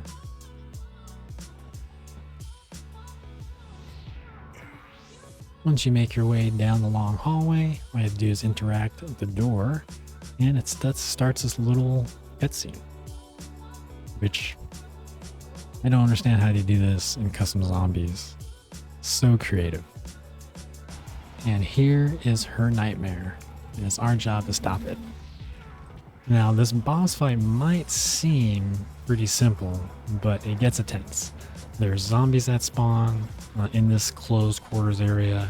There's spiders that spawn, and then he also gets closer to you and throws things at you and tries to melee you. And keep in mind, you don't have Jug. So if you don't have your syringe on and the effects are not turned on, you're going in with just basically quick revive. So you got to use your nightmare in good situations, and you have to use your stems in good situations. Try to get the health down as quick as possible. You also have to be careful on when you pick up ammo, because it only spawns in timed. So if you pick it up, both sets on the left and right side too fast, you're not going to see ammo for a while. Remember to use your nightmare if you get hurt. Don't be ashamed. Use it. That's what it's there for. Use your adrenaline. Use anything you can. Just keep in mind though, if you use your adrenaline, you cannot go a nightmare. So make sure that your health is regenning. Make sure that you're not getting hit that much. And if you are, make sure that you regen before kind of attacking again. The nice thing about that ability is you fire faster, so it gives you basically double tap, speed cola, and then also gives you jug and stamina up, so it makes you kind of move faster as well. So it basically gives you all the main perks. And once you get close enough, obviously it gets a little bit more intense. So if you save your stem for like the moment where he has like a quarter health left, you should be fine. And like I said, use another stem, you know, if you have it on you. That's why I kind of saved both my stems for the last part here, because I know the last part gets a little bit more intense. But as with the whole Easter egg, you get full on cutscenes, and I just think it's amazing when they put this much effort. Now let's score this gem. For artistic and visuals, I'm giving this a 10, perfect 10. For creativeness and originality, another perfect 10. For the boss fight, still a great boss fight. Since it's, you know, a bullet sponge, it did lose a point, but still a 9 is pretty darn close to being perfect. And for being a bullet sponge boss fight, a 9 is basically a perfect. So overall score is a 29.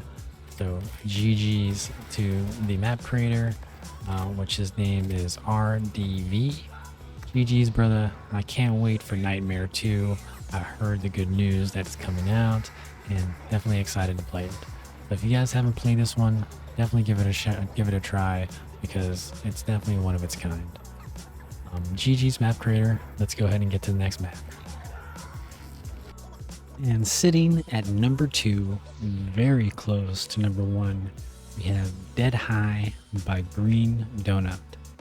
This map shocked the crap out of me. It takes place in a high school. In the boss fight, you fight against a 5G tower from Horizon Wireless.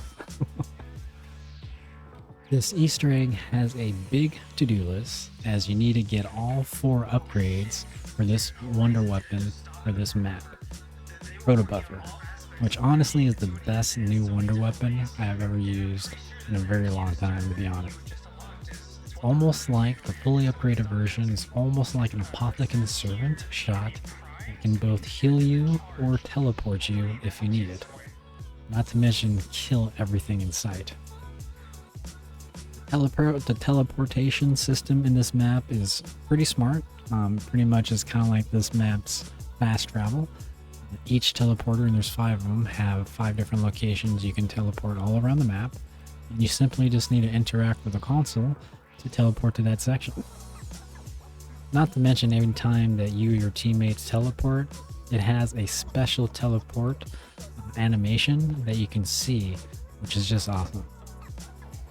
The map has perks you can unlock by completing certain challenges, which as you progress the Easter egg, you can unlock more perk slots. Another thing you can do is you can unlock certain modifiers, so the next time you play another game of Dead High, you can use those modifiers. For example, you can unlock the modifier permaperks, which will give you exactly what it sounds, permaperks throughout your whole match, which is basically kind of like this map's version of Director's Cut for IW. And what you need to do to unlock that modifier is you need to do the Easter egg and complete the hardcore boss fight without going down. So definitely quite the challenge. Another modifier is if you reach round 50, you get the round modifier to be unlocked, which you see that on the screen right now. There's also the mystery box mayhem that you can unlock, the gumballs for all, the sticks and stones, the point modifier, which the points modifier is just nuts. I mean, you have to get, I think, like $16 trillion, something crazy. I forgot what the amount, but it literally took me to about round 85 to max out the bank, and then you get the points modifier unlocked. But it's really cool because it really adds to the replayability to this map. I mean, even if you play offline or online, the map saves your stats on the cloud. So, you know, log in all your playtime, all your kills, all your best times of completing the Easter egg. So, I mean, this map creator just kind of thought of it all. You also have Zombie Royale, which is kind of like a battle royale, I guess. Never really played it. Not really into royales, but it's a, you know, different game mode that he just added for the kicks and giggles. So, I mean, he's just thought of it all when it comes to this map. The map offers AFK bathrooms for you and your teammates to use when the time does rise. The shield comes from Dreisenbrock. You have an awesome wonder weapon as I mentioned, with 4 different variants. You have the green one, which is a healing variant that either heals you or your teammates, or if you shoot it at a down teammate, it revives them. You have the purple variant, where if you shoot it, for like far from you, it will teleport you to wherever you shot it to, and then you can go back and forth to wherever that shot was from. And then there is the blue variant, which you see on the screen right now. It's like the electric bow.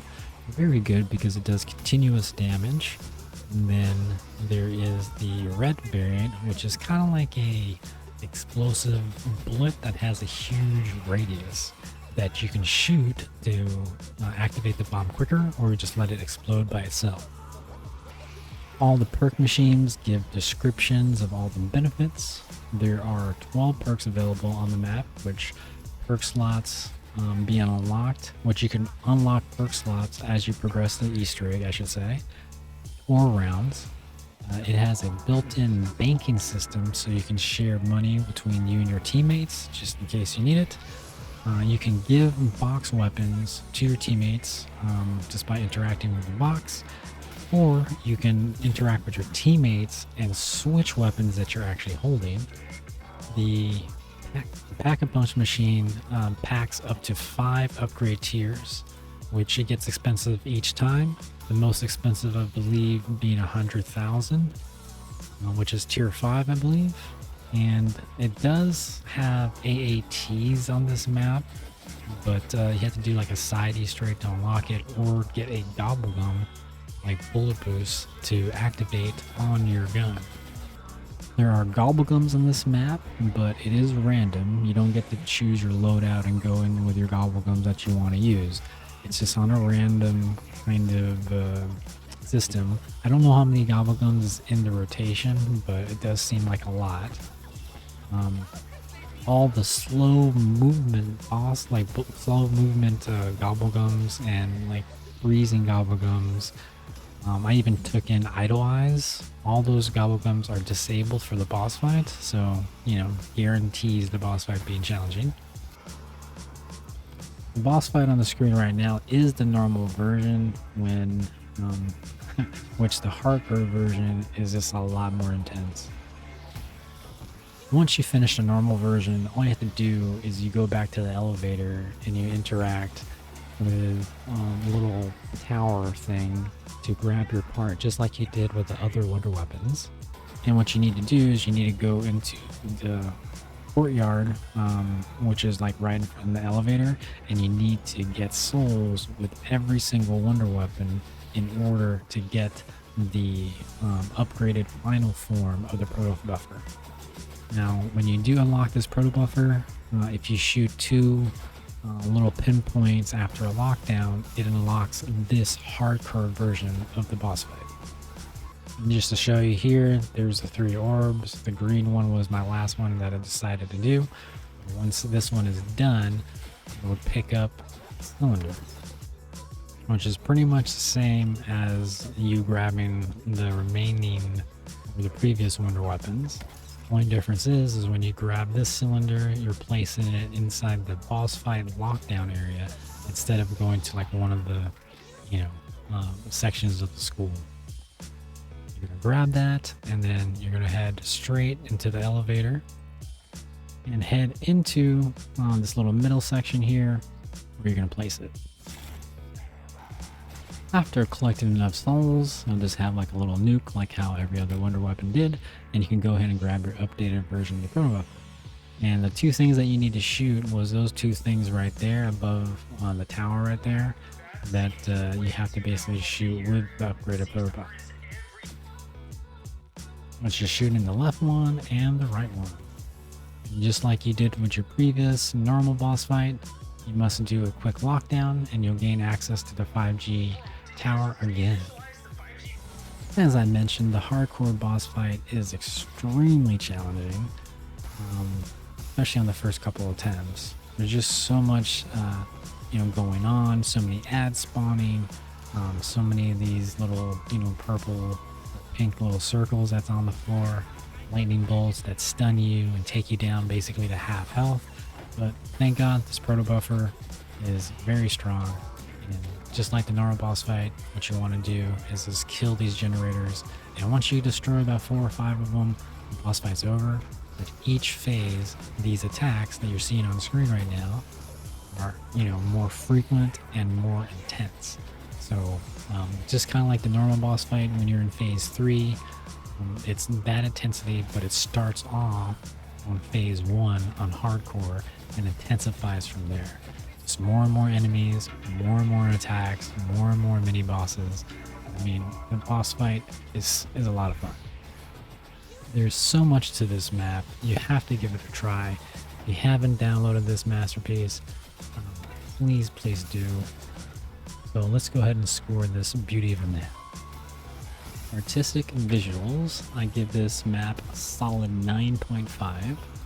For creativeness and originality, I give it a perfect 10.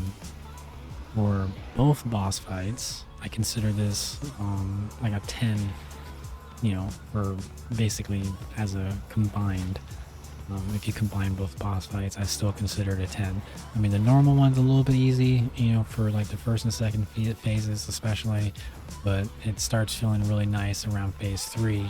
And the nice thing about the hardcore boss fight is that's where it starts off and ramps it from there.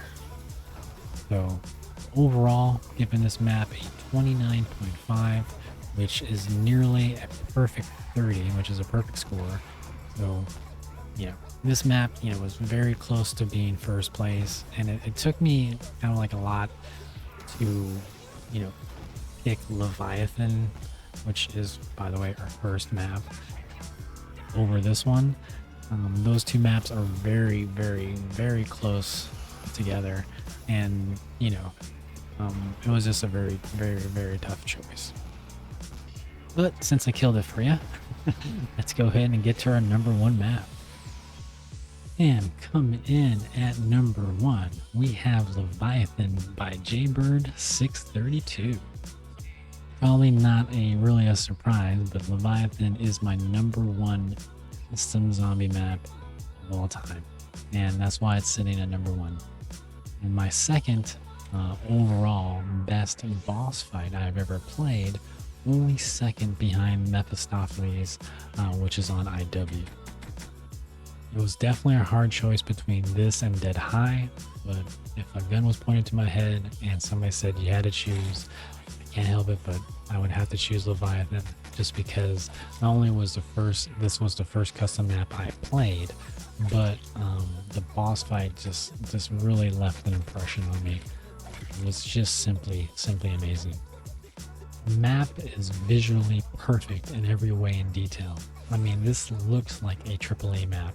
Like, a lot of money and time and development has been put into making this zombies experience. The watery environment is just awesome and just a joy to play in. The map offers upgraded masks that offer many buffs and benefits, such as one of the main benefits is being able to breathe underneath water and hold the hacker, which is important for the Easter egg. There's buildable specialists and shields, and a shield that you can build, which is a custom shield that has a custom ability which throws like a wave at zombies and can kill a whole horde of zombies. There's the Harpoon Wonder Weapon, which on this run I wasn't fortunate enough to get, but it works just like a Thunder Gun. It kills immediately and it gets every zombie out of your way. The map has 2 custom perks and most of all a fantastic Easter egg from top to bottom. The Easter egg steps are not only fun to do, but they're addicting, like replayable type of addicting. You can see why speedrunners have fun with this map. There's also challenges you can complete at spawn that can give you either power-ups or perks or upgraded weapons or even the harpoon gun. If you finish all of them, however, you can get the God Mask, which is a pretty OP mask. It gives you 2 additional hits and then also gives you additional stamina and allows you to breathe underneath water and carry the hacker. On all my runs, however, I always just go for the Golden Diver's Mask. And just because it's easier to get, because it's simple, you just got to flood 7 areas around the map, 4 of which you have to flood anyways because of the Easter egg. It's just faster and it's just easier to do. There are 2 boss fights, and both of them are pretty fun to do. They both have wipe mechanics, as you just saw, similar to Dreisendrach, where you have to stand behind something or you will get insta-kill. So if you're not too careful in either of these boss fights, it could be a GG's real quick. In the main boss fight, you will have to defeat the diver again in the second phase. The first phase is you and Leviathan, mono e mono. The nice thing about this fight is what I discovered is if you bring in the ray gun Mark II is extremely powerful for Leviathan. So powerful that if you keep firing on Leviathan and throw your burst devices and you put in like 2 or 3 clips into them, you would pretty much skip the wipe phase. So you would do more damage than any other gun, in my opinion, to Leviathan with the Mark II. The only bad thing, however, is that the Mark II, I believe, doesn't really do much to the diver. If you don't have the harpoon gun or the specific diver helmet where you have to kill 3 divers, which gives you a damage boost to the divers, or have the God Mask, which gives you a damage boost to all enemies, I think of 50%. If you don't have those 2 things, or the harpoon gun, it's going to be a long ride. Like this particular battle that I had with the diver, it took all my RPK ammo, so that's like 1,200 bullets. It took all my Mustang and Sally ammo. I think it left me with like maybe 15 rounds, and then more than half of my ray gun ammo, and I was barely able to kill it. So if you don't have the harpoon gun, make sure you bring in a very heavy bullet weapon, like an RPK or HK or something like that, or 2 assault rifles maybe if you're not able to get the harpoon gun. But either way, you're in for a long ride when it comes to fighting the diver. As you can see, I only used all my RPK ammo, got 40 left. I pretty much used everything in my Mustang and Sally's, and I think I pretty much I'm only used like maybe 40 rounds, yeah, right there, 40 rounds, maybe 20 rounds of my Mark II, but I used everything else, and he's still going. Once you are able to finally take him down, thank God, he will drop a Carpenter and a max ammo. Go ahead and pick that up, because if you're anything like me and end up having the harpoon gun, you're out. Last phase here is between you and Leviathan, and just like I said before, if you have the ray gun, you throw your burst devices and you'll unleash about 3 to 4 clips. He won't even get to his wipe phase. GG's, you completed Leviathan. Now, like I said, this was the first custom map I played, and one of the first custom maps I've seen like live, like getting the experience of seeing something like this and playing something like this really opened up the doors for me. Playing custom maps the last month and a half. It's only been a month and a half, I can't believe it. I went through 21 of them, and 21 of them have been, 20 of them have been great. So I've really been enjoying this ride, and let's get to rating this map. In the category of artistic visuals, we're given this one. Sorry, this one is actually from Dead High. Sorry, let me update this really quick live on the air. And there we go. Now, artistic visuals. Oh, we have to even out, yeah, because Dead High was 29.5. So since everything's in perfect 10. Alright, so now we can give this a rating. For artistic visuals, we're giving it a 10. For creativeness and originality, we're giving it a 10. For a boss fight, we're giving it a 10. For an overall perfect score of 30. And like I said, Dead High came very close on getting the 29.5, and these two maps having the highest score overall is something, talk about. And to be honest, every single map that I talked about on this video are all worth playing.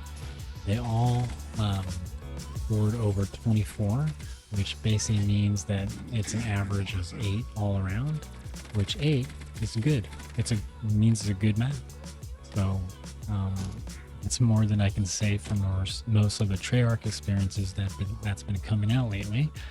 So 8 is better than most of Cold War stuff, most of BO4 stuff, all of Vanguard stuff, and I assume from what I hear, pretty much all of Modern Warfare 3 stuff. Well, at least that there's just not enough to do in Modern Warfare.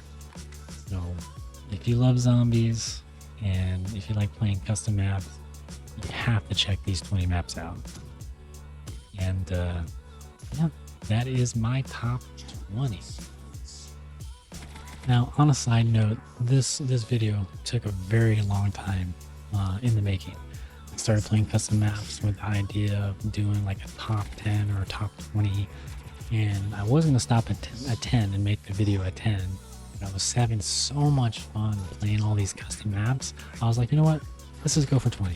Let's just do a top 20, not a top 10. Everyone's doing top 10. Let's do top 20. Why not?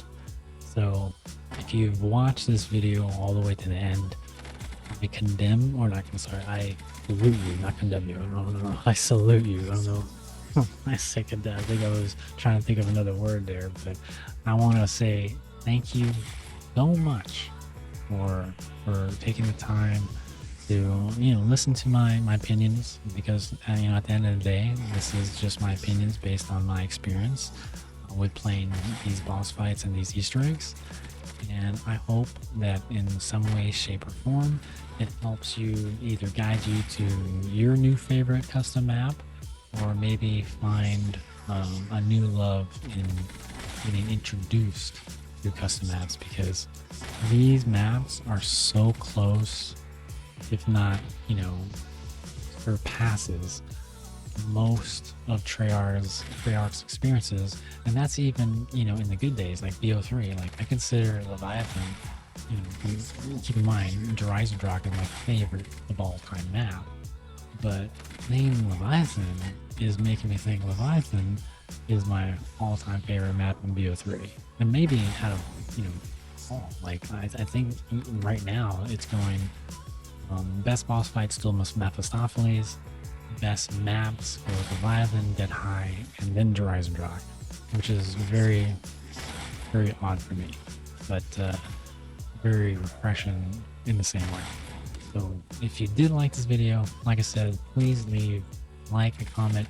Let me know if there's any custom maps that have really good challenging boss fights that is not in this video that I may not know about. Maybe if you can leave a comment, that'd be awesome. I appreciate your time. Hope you guys have a wonderful day, evening, or night. Take care. Bye now.